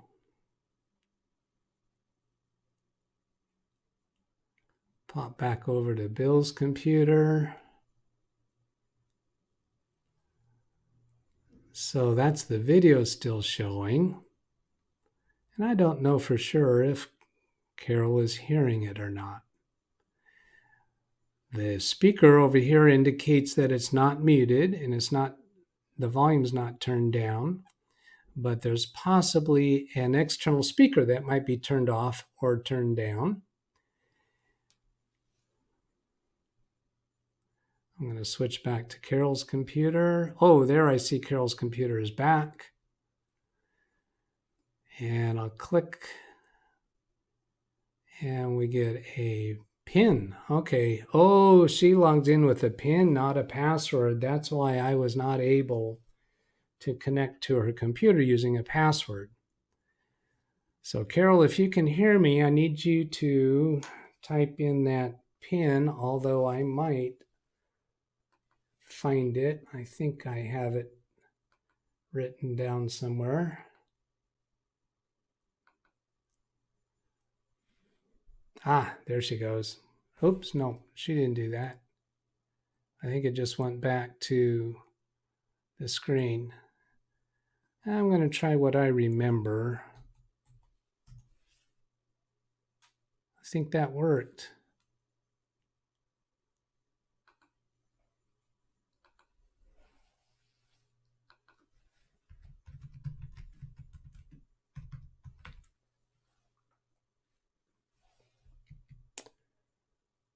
Okay, got Carol's computer coming up.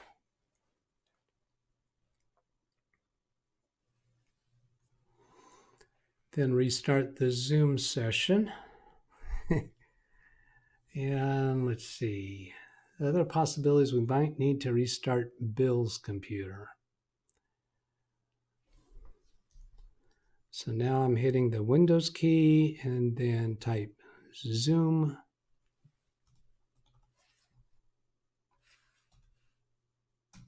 There's the Zoom app.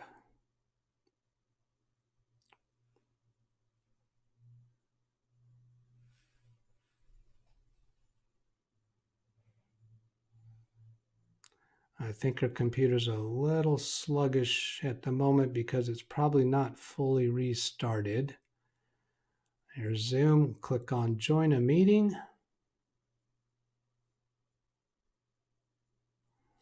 Use this drop-down list to see a recently used meeting.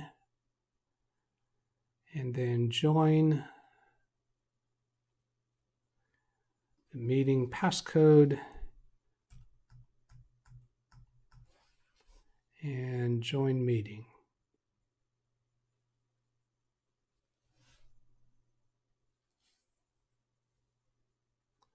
And join with video. And she's not right in front of the computer.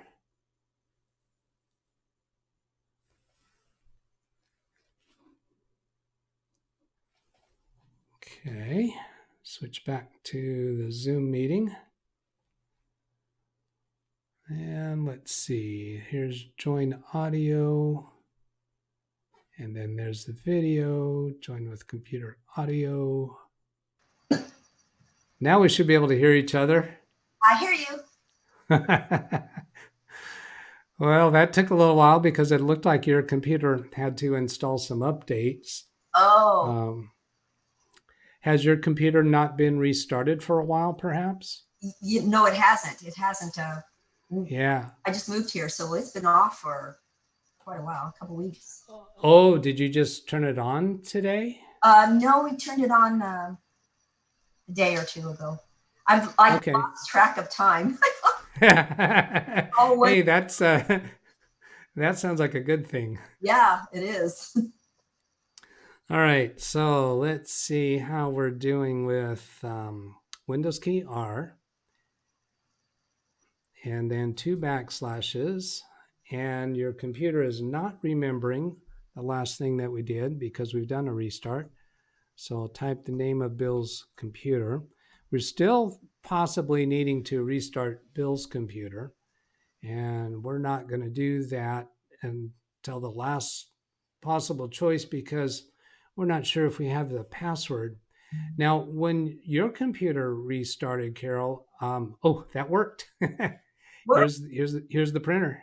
Hey. That's the printer attached to Bill's computer. So when your computer restarted, Carol, all right, I didn't have that on screen when it came up, so now I'm showing the YouTube viewers that's the printer on Bill's computer. Here's Bill's computer name, and then the printer. So, but I'm going to finish my conversation with Carol first. Carol, you remember earlier today, before we started the YouTube video, you told me what you thought your current password is. We're not going to say it. We're not going to pronounce it right now. But it was a 4-digit number. I'll say that much. Because what I discovered during the restart of your computer is that that's a PIN code that you're logging in with. You're actually logging in with a PIN code, not a password. So your computer actually has a password as well as a PIN code. So you may not have been aware of that. You're kind of nodding that yes, I was aware of it because I didn't realize that's the word for it, pin code. But you told me Yeah. you did it to make it easier for me to get in, not have to do my whole login. Oh, did I do that for you? You did that for me, so it'd be Well, see there, I don't even remember. crazy. So that also indicates that I think your computer logs in with a Microsoft account. So the password is actually the password for your Microsoft account, which might even be the same as your email password. But we won't go into that right now. That's not the focus of this video, and I think you might already have a handle on that. If you don't, we'll talk about that after we end the video. Okay, so I'm going to switch back to your computer screen. We're going to finish the connection to the printer. So I'm going to right click on that printer and choose open. And I could just double click on it. I could also choose connect. Any of those options would do pretty much the same thing here.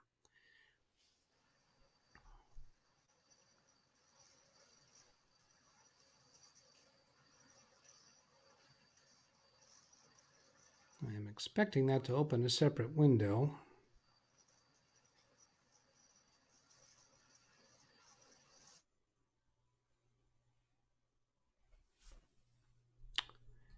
And it has not. So let's do another thing. I'm going to do the Windows key R. And that's not responding. Oops, yep. We lost connection again. Carol, can you hear me? Let's see. There I see Carol on screen, but she looks frozen. Oh, there you are. Now I see you. At the bottom of the screen, it has that orange square pulsating with the red cross. Well, it's a cross in the middle. All right. Well, we just lost connection for a moment. I'm back. So where did you use the mouse to point to the icon you were just trying to describe? Right there. Okay. So that one, the blue circle with a red plus sign. And did you say it turned red or it was pulsing? It's pulsating, the orange background. Yeah. Okay. Yeah, I think that's just Oh, pulsating. It's just this chat window. okay. All right, so we temporarily lost connection there. So what I was trying to do is the Windows key R, and then Control Printers, Enter.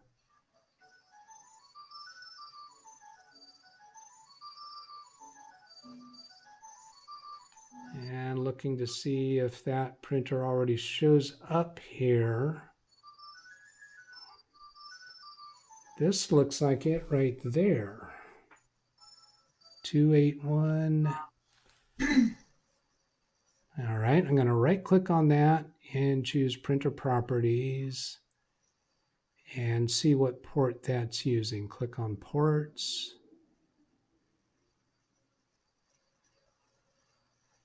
And that says fax port. So no, that's not what we want. I'm thinking that might have installed by virtue of when we were trying to install that printer driver. Well, now here's a 281. Let's see, that one shows. Right click and choose Printer Properties. Oh, there it is, connecting HP LaserJet. I think that's from that when I clicked a few minutes ago. It's trying to connect to it now, and I see over here it's showing ISA pilot is a pilot, and showing that there's a device over there available. So it's trying to connect to that now. It says downloading the driver. So that would be downloading the driver from Bill's computer to Carol's computer and finishing the installation.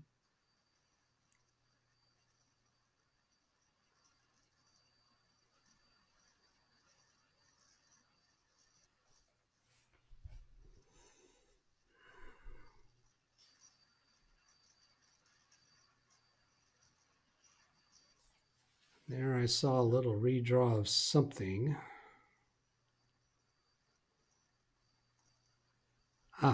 Here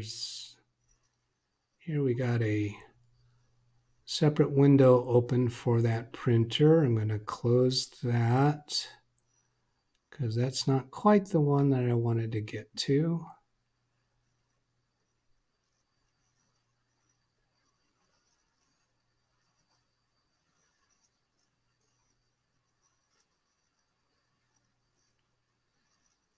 Let's see. Network connected. There we go. This one right here down at the bottom says network connected. And so that should be indicating that it's connected through Bill's computer. So again, I right clicked on it and choosing printer properties and then click on ports.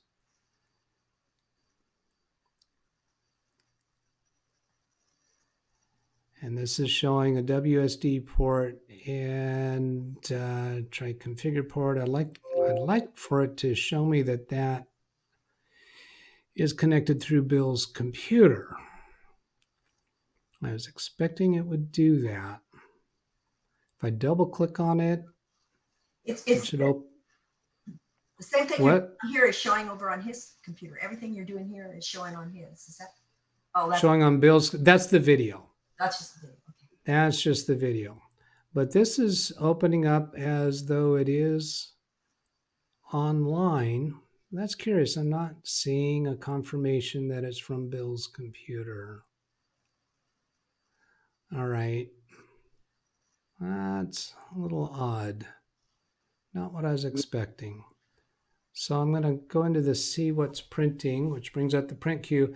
I'm going to go ahead and try printing a test page to it. And that'll be on properties and this print test page button.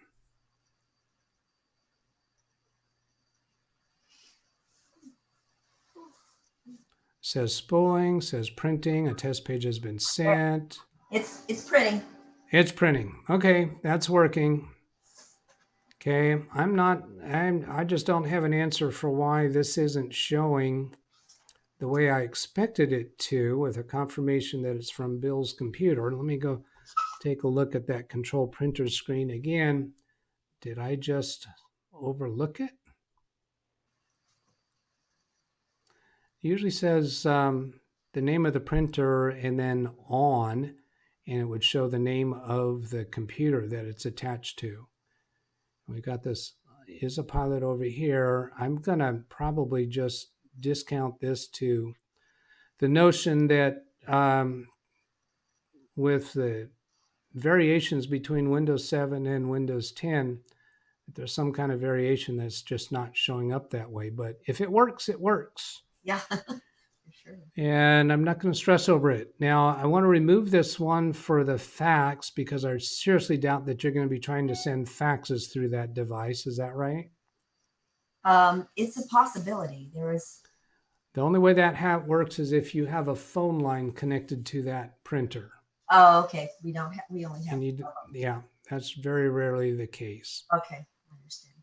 I did at my house. I had a phone. Yeah. Okay. Now this printer over here, the Brother, is that still a printer that's available to you? That's out in the warehouse, packed in a box. So in the warehouse, the hangar. Okay. The box. Okay.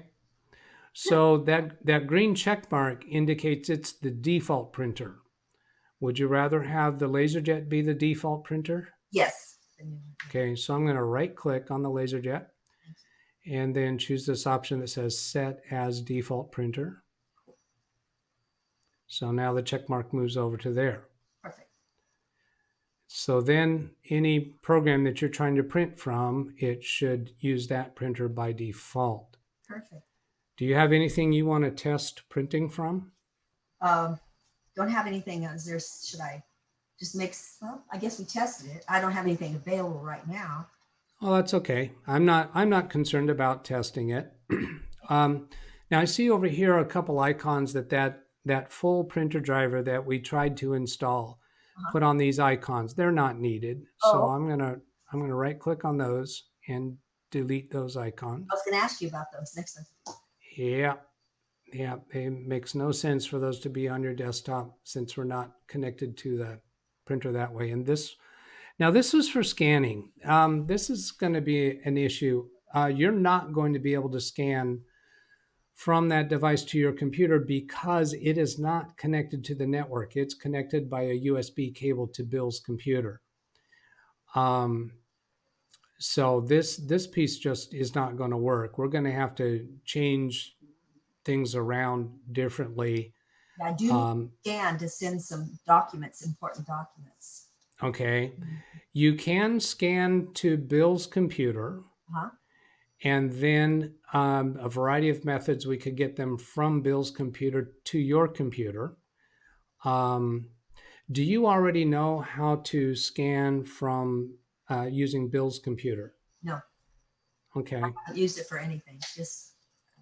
And not Okay. for mine either. I did something came up and we need to scan. Okay. What I'm going to suggest that we do for a quick fix is to switch back to Bill's computer and set up a shared folder so that there'll be an icon on your desktop that you could scan to Bill's computer, but then be able to access the file directly from your computer. Perfect. That would be good. Okay. So to do that, I'm going to switch back to Bill's computer and have a look at something. Let's see, get back to Bill's computer.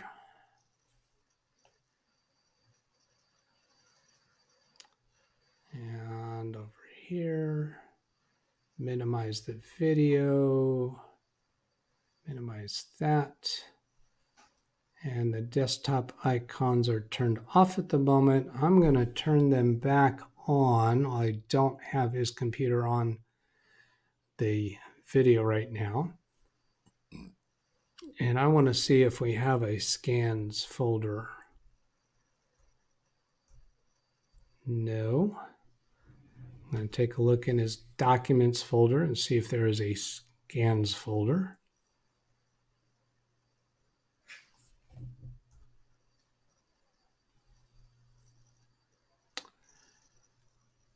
And no.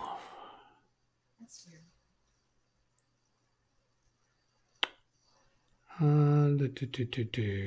And I've got a little hesitation there. All right. I was afraid I got kicked off of his connection too, but no, it's still live. So let's see. I wonder how there's different ways that scanning can be performed. And I don't know how he's performing scans. Document shortcut, computer shortcut, no. It might be a scan button on the scanner itself. I bet that's it. Can you go over to the printer and put a piece of paper in the scanner tray, and if there's a scan button, just go ahead and push that?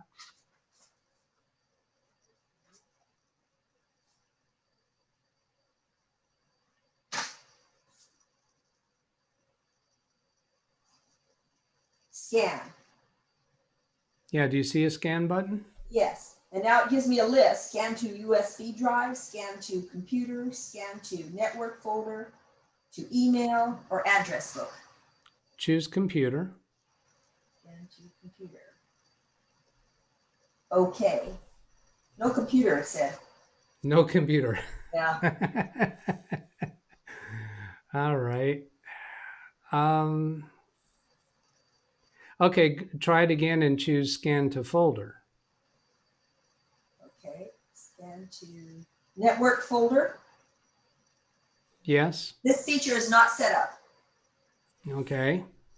Do we know if he's been using the scanning function? I think he has. All right.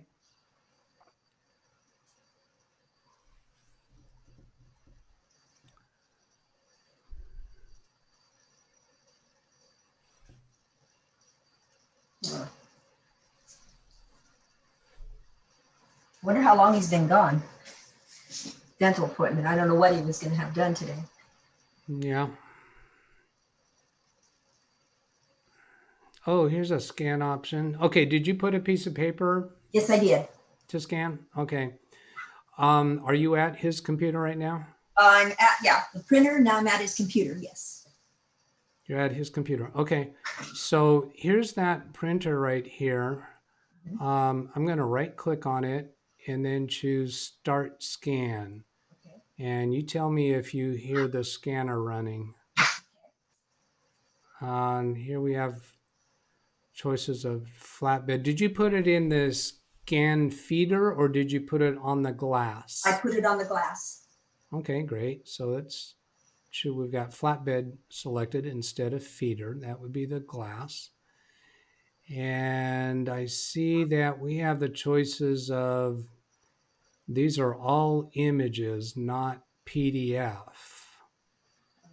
Okay, so now is it okay for me to display whatever you put on the scanner? Yes. Yes. Okay, so I'm going to click on preview. So you should hear the scanner. I do. Okay. Okay, so there it's showing a sheet of paper. Computer, it said. Okay, that's what it said on the printer. On the little screen that's connected. Okay, the screen on it. All right, so now I'm going to click on scan. Scanning to computer. It's doing it right now. Okay. And then it gives an option to tag these pictures. We don't need to do that. Like I said, it's bringing this in as a picture rather than a PDF file. Oh, okay. Okay, so now this stored in a folder called My Pictures. All right, so I'm going to check and see what else is in that folder. So Pilot My Pictures. So let's see if that's here.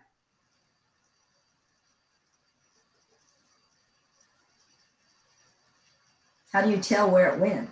Which folder? It showed me on the screen.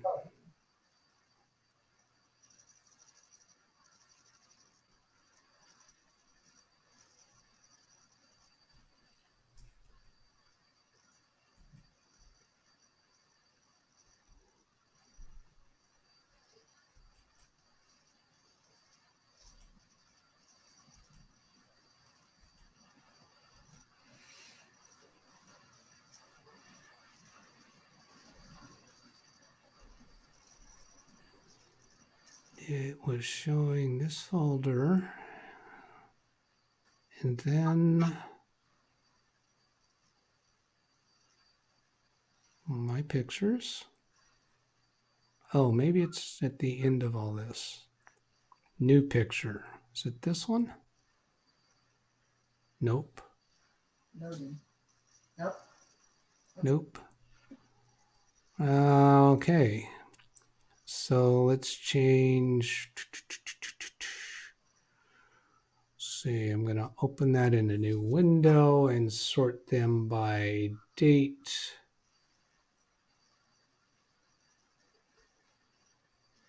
I've got his computer off camera right now, since I'm poking around a lot.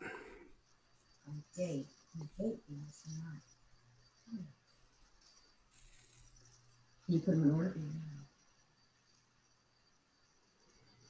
And it's not there. Well, let me go back a couple steps. Close that, close that, close that. And we're going to try it again. So that document's still on the glass, right? Yes. All right, so I'm going back into the control printers screen and going to start that operation again. Right click on the printer and choose Start Scan. And then scan. And then I'll point out to you where it told me the folder. Okay. It's scanning to computer, it says right now. Okay. And then we don't need to tag it. So I'm going to click on import. Now there's two. Yeah. So right up here where it says C:\users is a pilot, My Pictures. Uh-huh. That's where it's telling me where it put it. When I went to find that through Windows Explorer, I didn't find, well, no, wait a minute. No, that's not true. Is a pilot. That's where I was looking. So I'm going to right click on that and see if I can open with, I want to open with Windows Explorer for that folder. That's offering to open those pictures.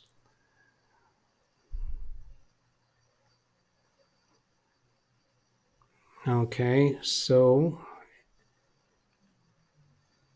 2020-11-9, that's what I missed. This 2020-11-09 is a subfolder of my pictures, and I didn't notice that. So it's showing today's date. So I'm doing the Windows key and the letter E to open Windows Explorer, and I'm going to go to my pictures. And again, we're off camera. And then go to the folder that has that date.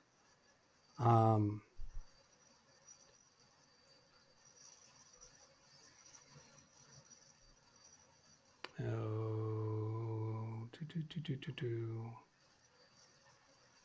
that. Yeah, 2020. It was 2020. So these should be in date order.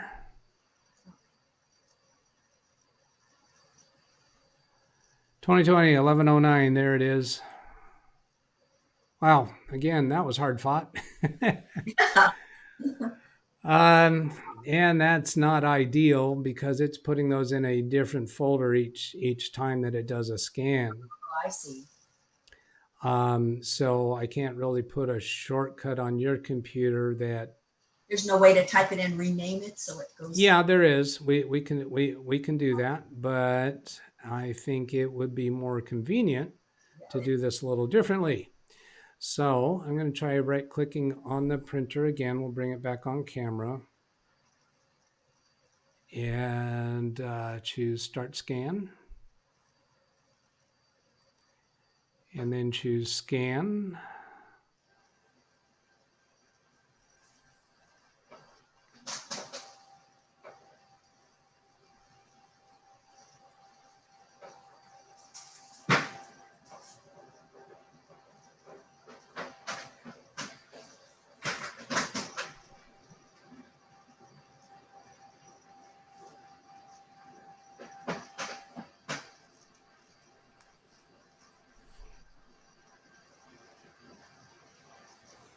Does it seem to be taking longer this time? Yes, it does.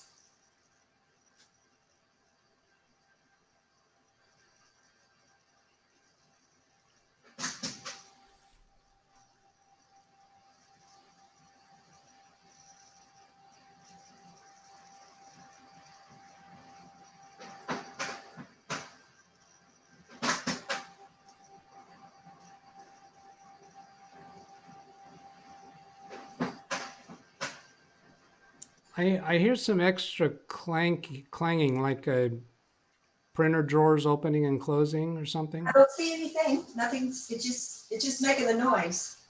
It says calibrating. Oh, all right. What's it calibrating? It's really working hard over here. Yeah, it sure sounds like it. I can hear it. Yeah, but nothing's moving on it. Just making the noise.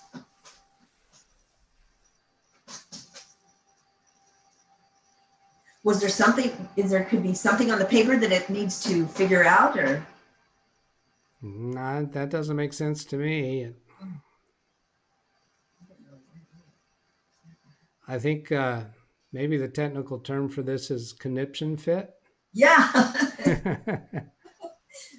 Mind of its own. Oh, let's test now. It says it's done.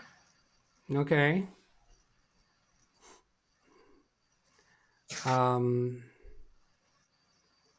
Let's see. I asked for another scan, and I was expecting it to come to a window where I could make a different choice, and that hasn't happened.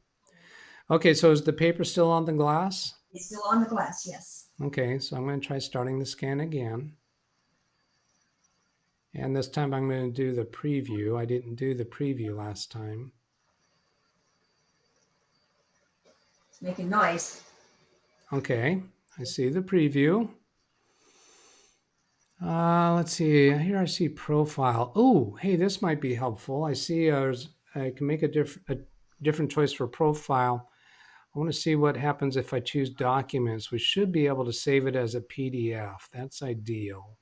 So I'm going to change the file type. Still don't have a choice of PDF.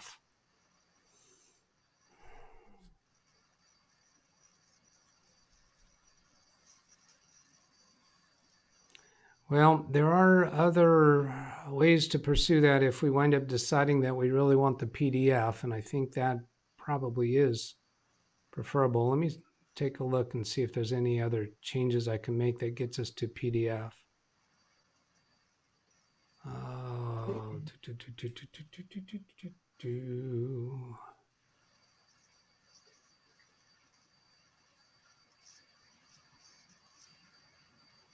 No, nothing there. No paper. Oh, it was looking for the document feeder. I'm gonna make a little change of equipment on my side. My battery operated ear Oh, the yeah. things in my ears. Battery's running low, so I'm going to switch to a different device.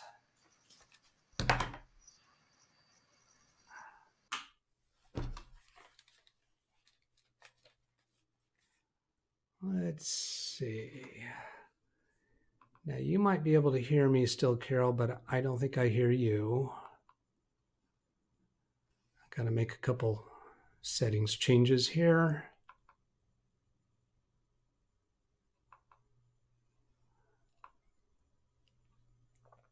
Yeah, that's not. Yeah.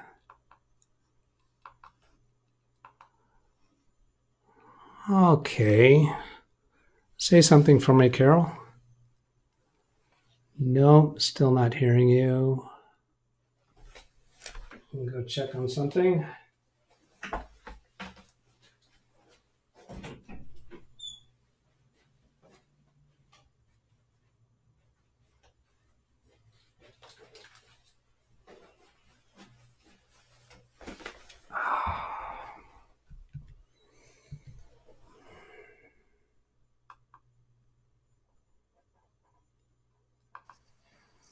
Okay, now try saying something, Carol.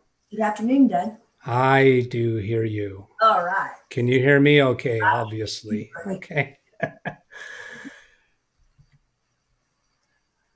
All right. So now back on task. I'm going to do the preview. Do you hear the scanner running? Yes, it just started up when you said yep, there it is. Okay. And then I'll click on scan. Now this is where last time I clicked on scan, the machine just ran and ran and ran for a while and gave you a message about recalibrating. So here's a click on scan. Hopefully this works better. Now it says scanning page 1. We didn't see that last time. No, we didn't. Okay, now over here where it says import pictures and videos, I'm going to look at this import settings, and I think we'll be able to change the folder. Yeah, here it's imports to my pictures, but it's going to add a folder name of the date imported plus a tag. So if we tell it to not create that subfolder, although that's all it looks like it, tag, I see. Original file name, date imported plus tag. So if we just say tag, will that put it into the My Pictures folder?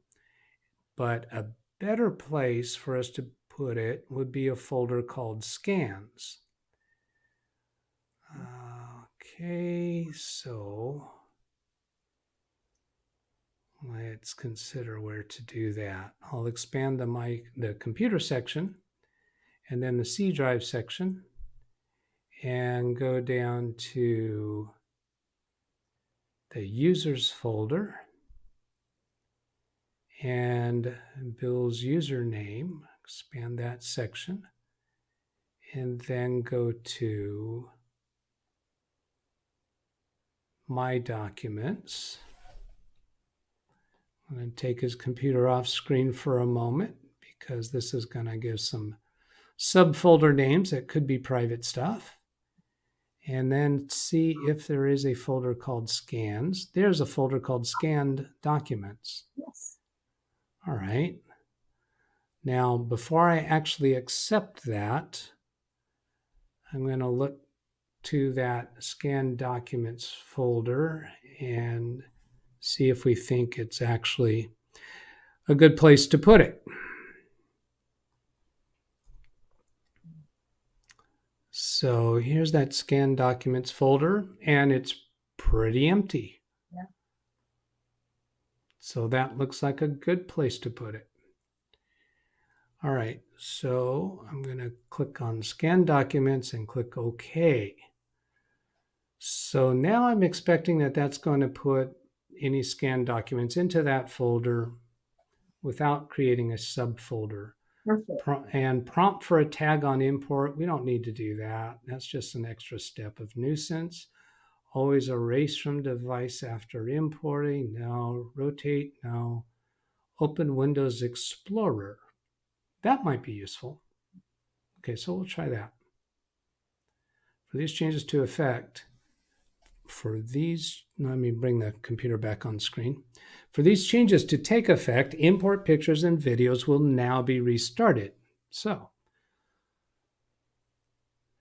does that actually resume our scan operation? And it looks like no. So, we'll try again. Right click and choose Start Scan and choose Preview.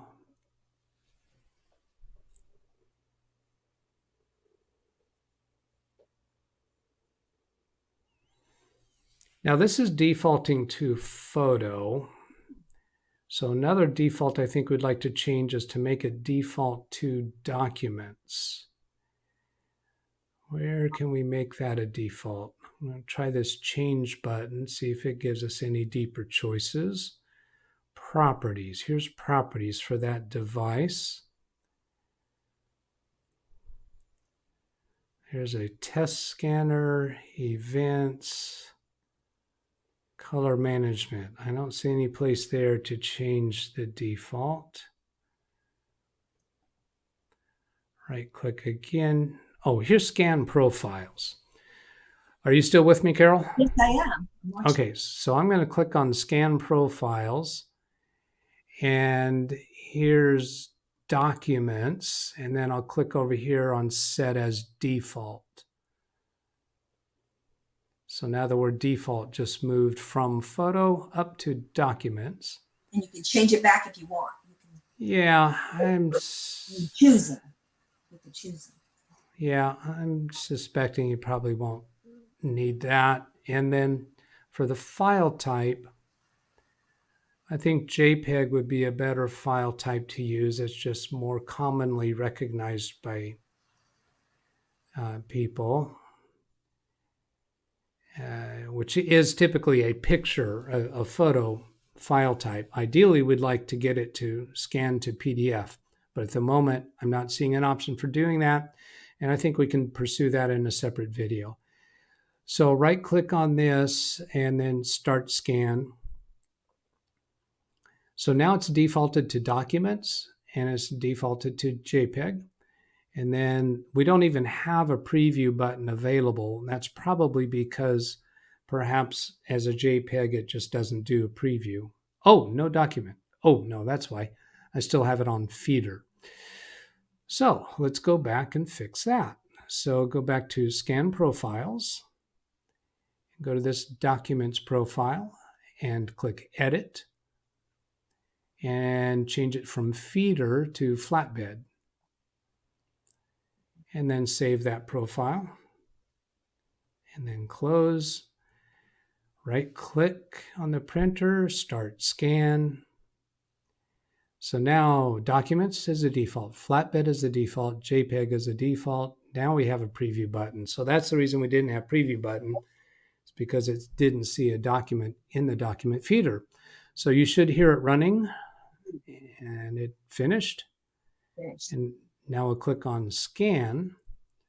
And we didn't have to do the preview. We could have clicked straight to the scan button, and then it should give us all the way to this point where it's actually opened the scanned documents folder, and here's your scanned document. So now the next step is we want to share this scanned documents folder so that you can access it directly from your computer. To do that, I'm going to click on the documents folder, and I've got Bill's computer off of camera right now. And then go to the scanned documents folder.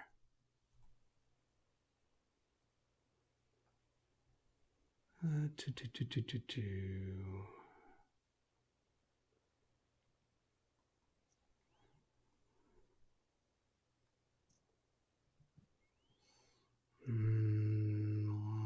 am I missing it? It's in here. And I'm only seeing file names and not seeing folder names. Here we go. There's scan documents. So then I'll right click on it and choose properties. And can I minimize this one in the background? Yes, I can. So now I can bring that back on screen. So I did right click on that folder name and choose sharing and choose advanced sharing. I'm going to share this folder, and permissions for everyone that's on the network. We're going to allow full control of that folder, which means you can copy that file from that folder to your computer and you can delete it. Okay. And then click OK there and close there. Now let's go back to your computer, Carol.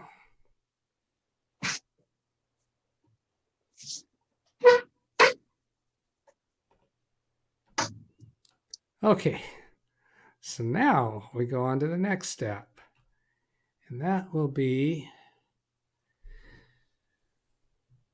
Windows key R, and then 2 backslashes, and then we'll click on Bill's computer name.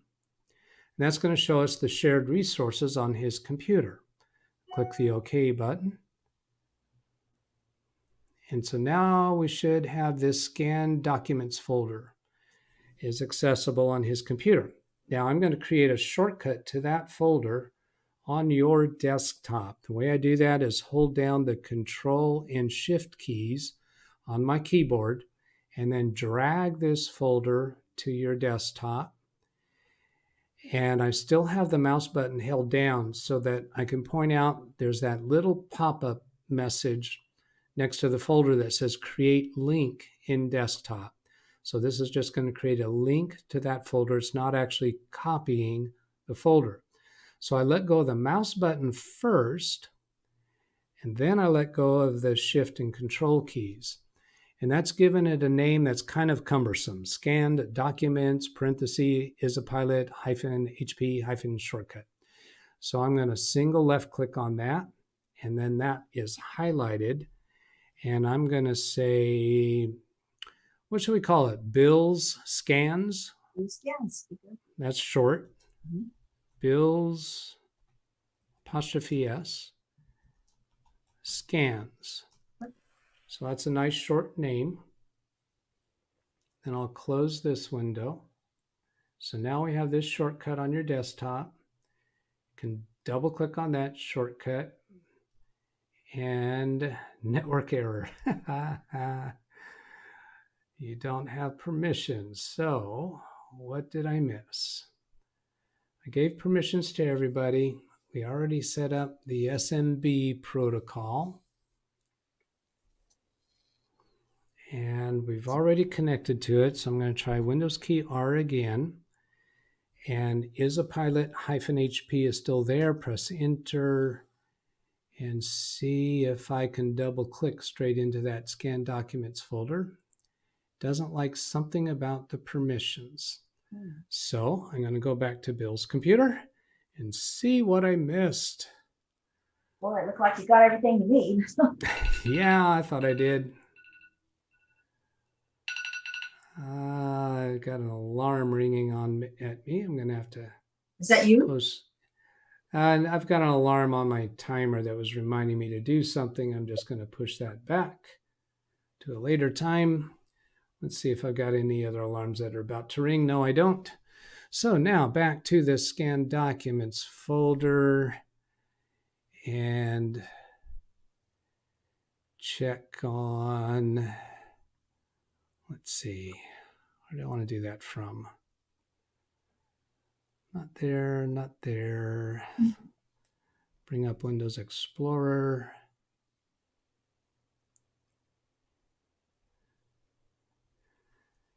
Drill down to that folder and look at the sharing options. It was in my documents and then scanned documents and then properties, then minimize that window. Oh, I think I might see what happened. Okay, so here we're back on video again.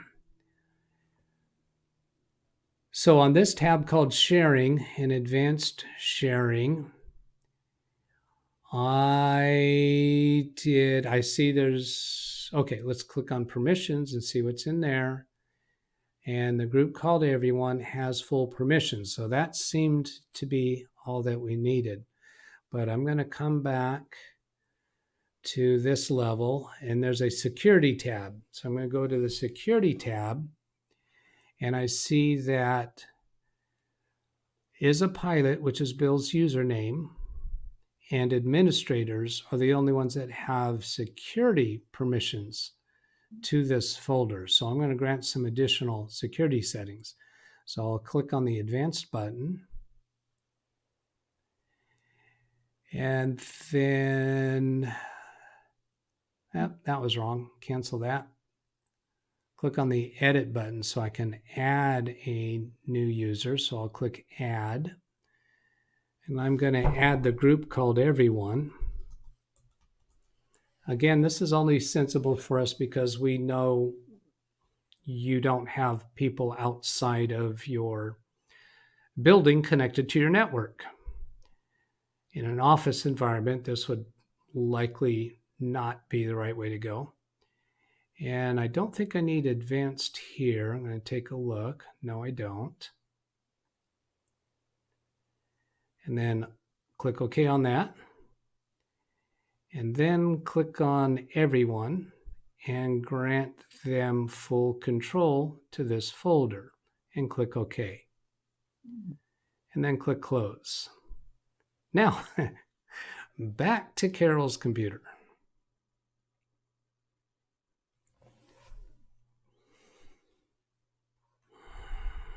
All right. And now I'll try double clicking on that Scan Documents folder and see if it lets us in. Whoops, lost connection. All right, we'll let that get reconnected.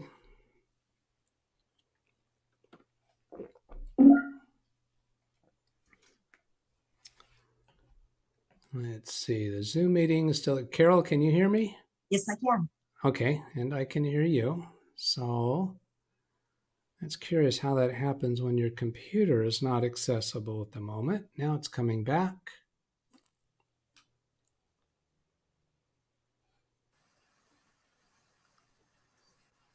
All right, and here comes your computer back. Now let's see, this is still IsaPilot through the network, double-clicking Scan Documents folder. Can I get into it? Yes, I can. Now, how about this shortcut on the desktop? Does that work? Yes, it does. So here's that document we just scanned. It was 4:31 your time in Florida. 1:42 currently for me in California. So double clicking on that, that should open the image that we scanned. Now this is opening it through the network, so it'd be a little bit slower. And there's the document that we scanned. So now I think it's likely that you might want to move that file or copy that file to your computer. Is that a yes? Yes. Yes. Okay. Because I'll have to send it. Yeah. So you're probably going to be trying to send it to somebody through email. I'm guessing. Okay.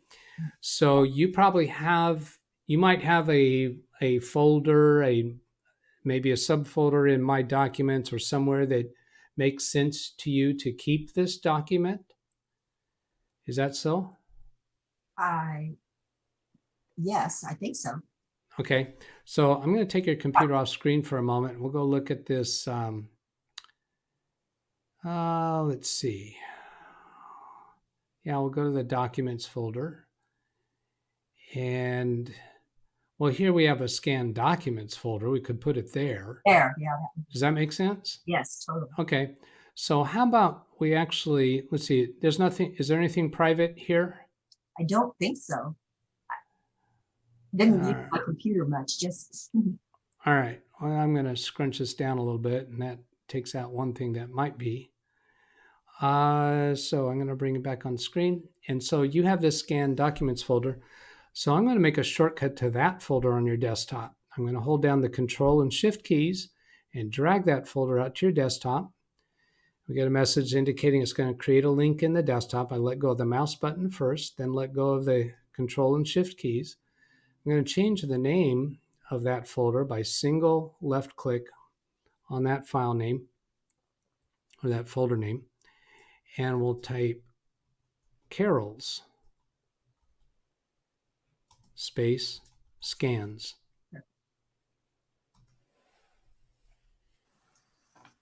Okay, then I'm going to close this window. So what you could do is after scanning the document, actually scans to Bill's computer, but then you can open both of these folders and just clicking on each one of them one at a time. And then spread them apart a little bit so that you can see both of them.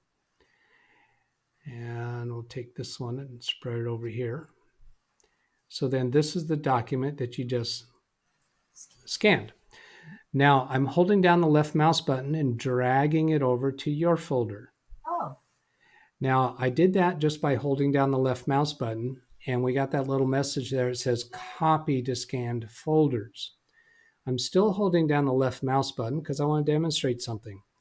If I press the Shift key on the keyboard, it now says move instead of copy. Okay. Do you understand the difference? Yes, we want to copy. Now but with the word move instead of copy, this means it will no longer be on Bill's computer. Yes. Which might make sense.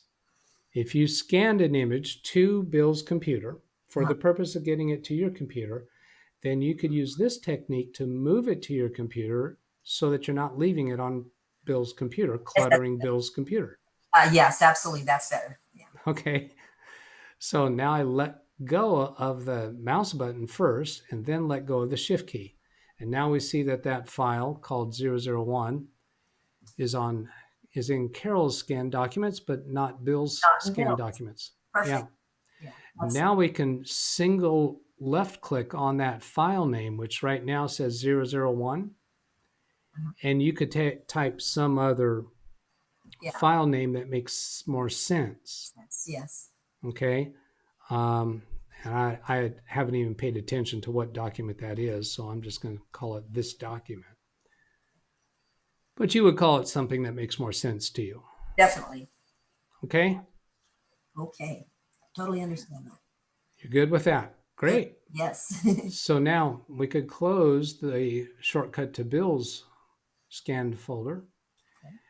Now, the part about being able to send this by email, do you know already how to do that? I should, because I do it at work all the time, but my computer's, probably should get a little bit of a, Do you want to go through that? yes. Okay. So go ahead and open your email program. I'm taking your computer off screen while you do that. Okay, where is it? It's on Google. Okay, no. All right. So you're opening Google Chrome.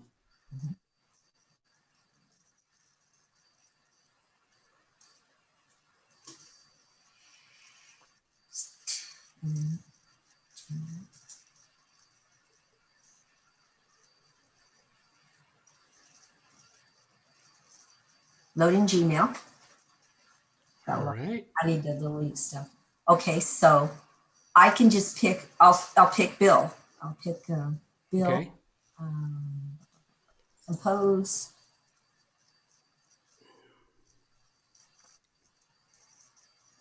So you've got your Gmail account open now. You've clicked on the Compose button. We're expecting it to open a window for composing a new email.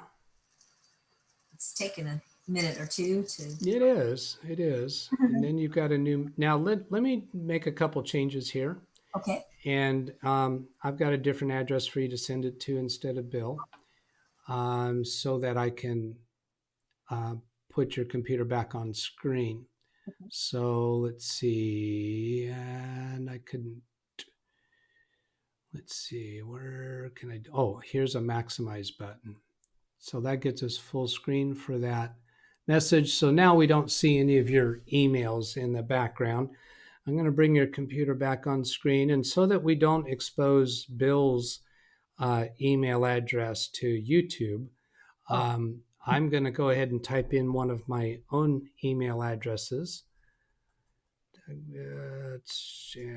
So this is actually the email address that I use for my YouTube channel at Live Windows Training.com.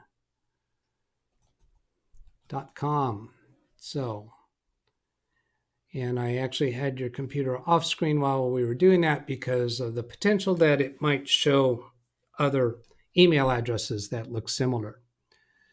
So now you could put in a subject line. Go ahead and type something in. I don't care what you type. New Tessie, that's cute. New test, okay. So then that was the subject line, and then you could type a message if you wanted to, and then go ahead and to attach a. Okay, it says scans at the bottom. Is that where I click? No, that's not. What we're looking for is a paperclip, and I don't see it. It's usually a paperclip to attach. So let's try dragging that window up a little bit. Okay. Okay. Yeah, right. Nah. But I do. That didn't work. So let me try that. Let's get back to that draft. I've got the mouse for a minute. And then here. Okay, so now I'm going to try to drag that. I'm putting the tip of the mouse right in that gray border at the top and dragging that up. And that did not work. So then I'm going to try the title bar for the Chrome window. Try to drag that straight up, and that is working. There, I see. So now we see more icons at the bottom, and you see the paperclip icon. So go ahead and click on the paperclip icon.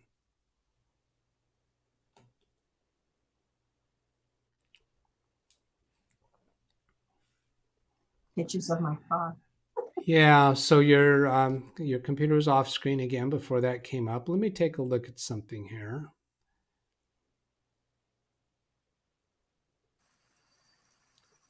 Yeah, it's okay to show those pictures, right?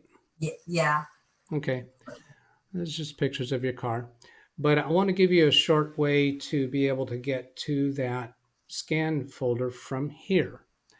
So if you'll, I'm going to point to this scroll bar right here. Do you see that scroll bar? Uh-huh. Okay.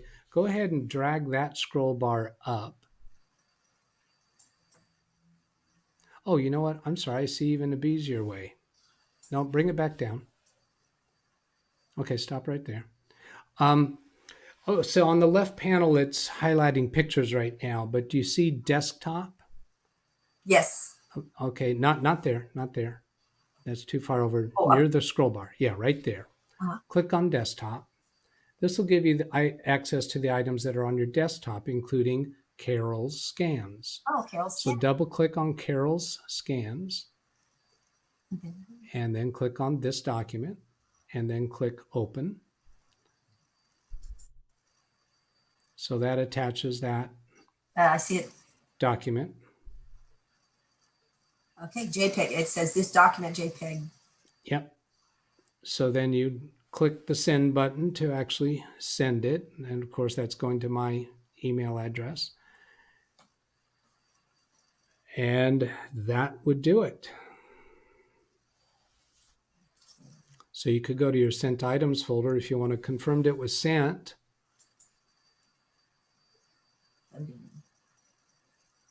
To Doug Betts, new test. There it is. Okay. Now I'm going to come back to the Zoom screen to ask you a couple questions. Okay. And I'll give you the Zoom screen too. Okay. So how, on the subject of a PDF, do you think that you need to be able to send these scanned images as PDF files instead of pictures? Yes, I think so. Yes. Okay, so we're going to need to find out how to do that, but I think we're going to need to do that in a separate video. It can be later today if we want to, or it can be another day. It's just that this video has been a little bit long for YouTube, and so I want to end it. Let's see, what are we? What it is like my driver's license and documents. So would that be better PDF? Not necessarily. It's more a matter of who you're sending it to and what the purpose is. So maybe we want to talk about that after I end the YouTube video. But another thing that I need to show you back at Bill's computer, let me explain it to you first, is that I don't think I showed you how to get to his printer driver in order to select scan, in order to begin the scan. Yeah. From the desktop. So we're going to switch back to his computer, and you can go over to his computer. Okay.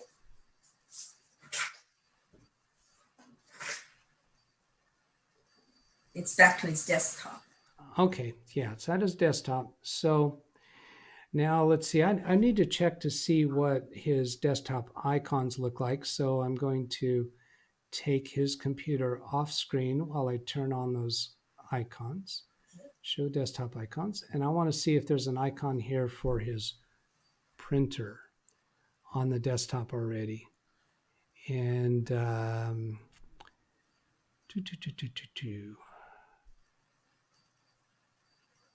I see design and print. I don't know what that is. No, that won't be it.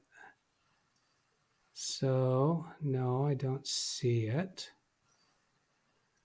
So what I'm going to do is turn the desktop icons off again so that I can show my steps to doing what I'm about to do. And let's see, that will be, back here.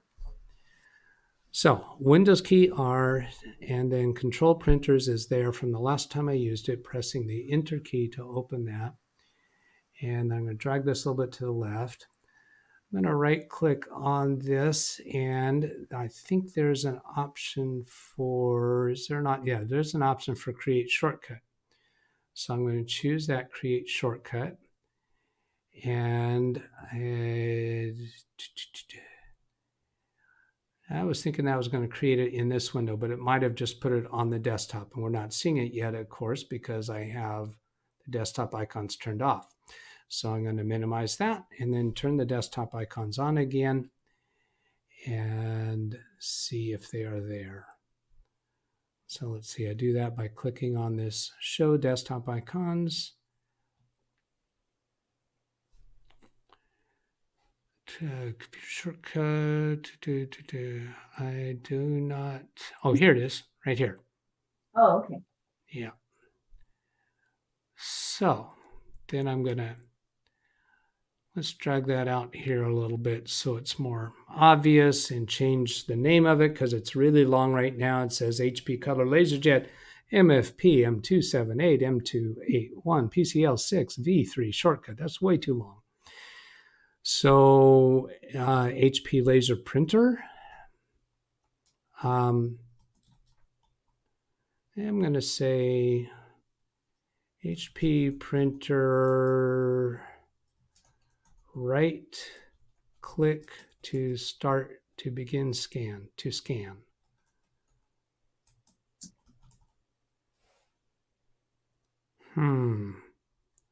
HP right click to scan. Does that make sense? Totally does. Yes. Okay, so I renamed that icon. Now, Bill's computer is off screen right now, but I kind of have a very zoomed out view of it essentially. And so the video actually does show that I've got the icon positioned right about here. And it's called HP right click to scan. So when you right click on that icon, here's this option to start scan. So I'm going to try talking you through it.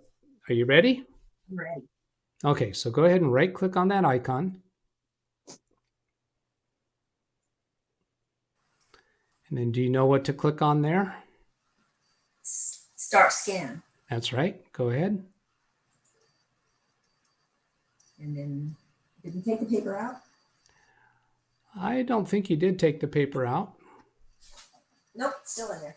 Okay, so the defaults here are the way that we want them at this point. We're going to attempt to eventually change that to PDF. So then you can click scan. You should hear the scanner running at this point. It's ready. And then it shows that folder. So you're done on Bill's computer. You could just close this window. Just X out it? Yep. Because it should be over on mine, huh? Yep. Now go to your computer. Okay.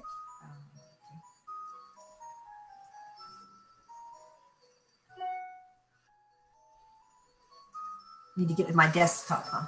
Yeah, I'm minimizing that. Okay. Okay. And so normally this window would not already be open, so I'm going to close it. So you come back to your computer, and this is what you find.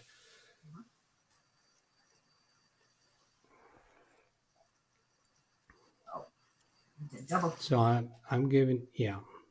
It's a double left click to open those. This, that's the same one. And that's actually not it. So you just opened Carol's scans, but is it in Carol's scans yet? No. Bill scans. That's right. It's in Bill's scans. Okay, there it is. This was called 001 until you change that name. You can change it here, or you can move it to your folder and then change it. Okay. I know anything. I just, and I forgot how to move to. Okay. It would be easier if you would open your folder as well. Right now you have Bill's scans open, so open Carol's scans and drag that folder to a place where you can see both folders at the same time.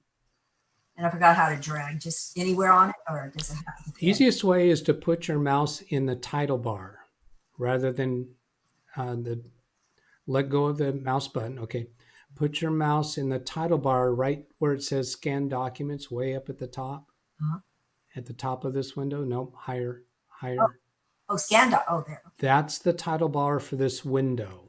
This entire rectangle is a window. So hold down your mouse button and drag to the right. There it is.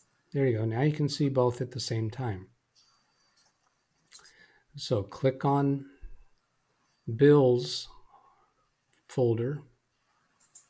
And then, no, Bill's scanned documents is on the left.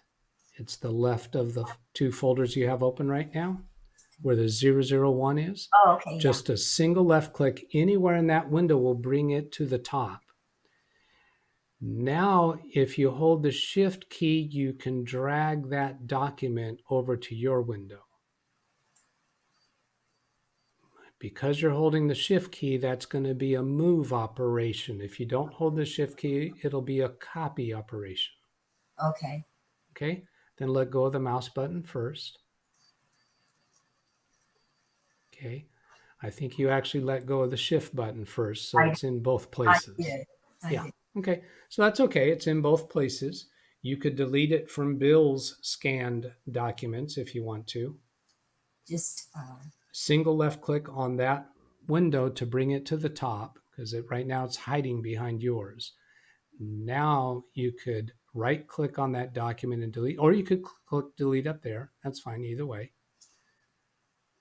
Are you sure you want to delete this? Yes. Yep. Now I can X out of his because Yes. I got confused of whose was whose. Yeah, I know. It's easy. So then now my it's the scan document is in mine. So Yep. I can choose it to send on to the email. Did we already do that? We did do that. We did do that. But so we just backed up and reviewed the part of the process that we had not discussed earlier, and that was how to begin the scan operation from Bill's computer, because we had not discussed that previously. Perfect. Okay. Now, do you remember how to rename the document? Let's see. Rename, it says right here. Yeah, that's fine. Yes, okay.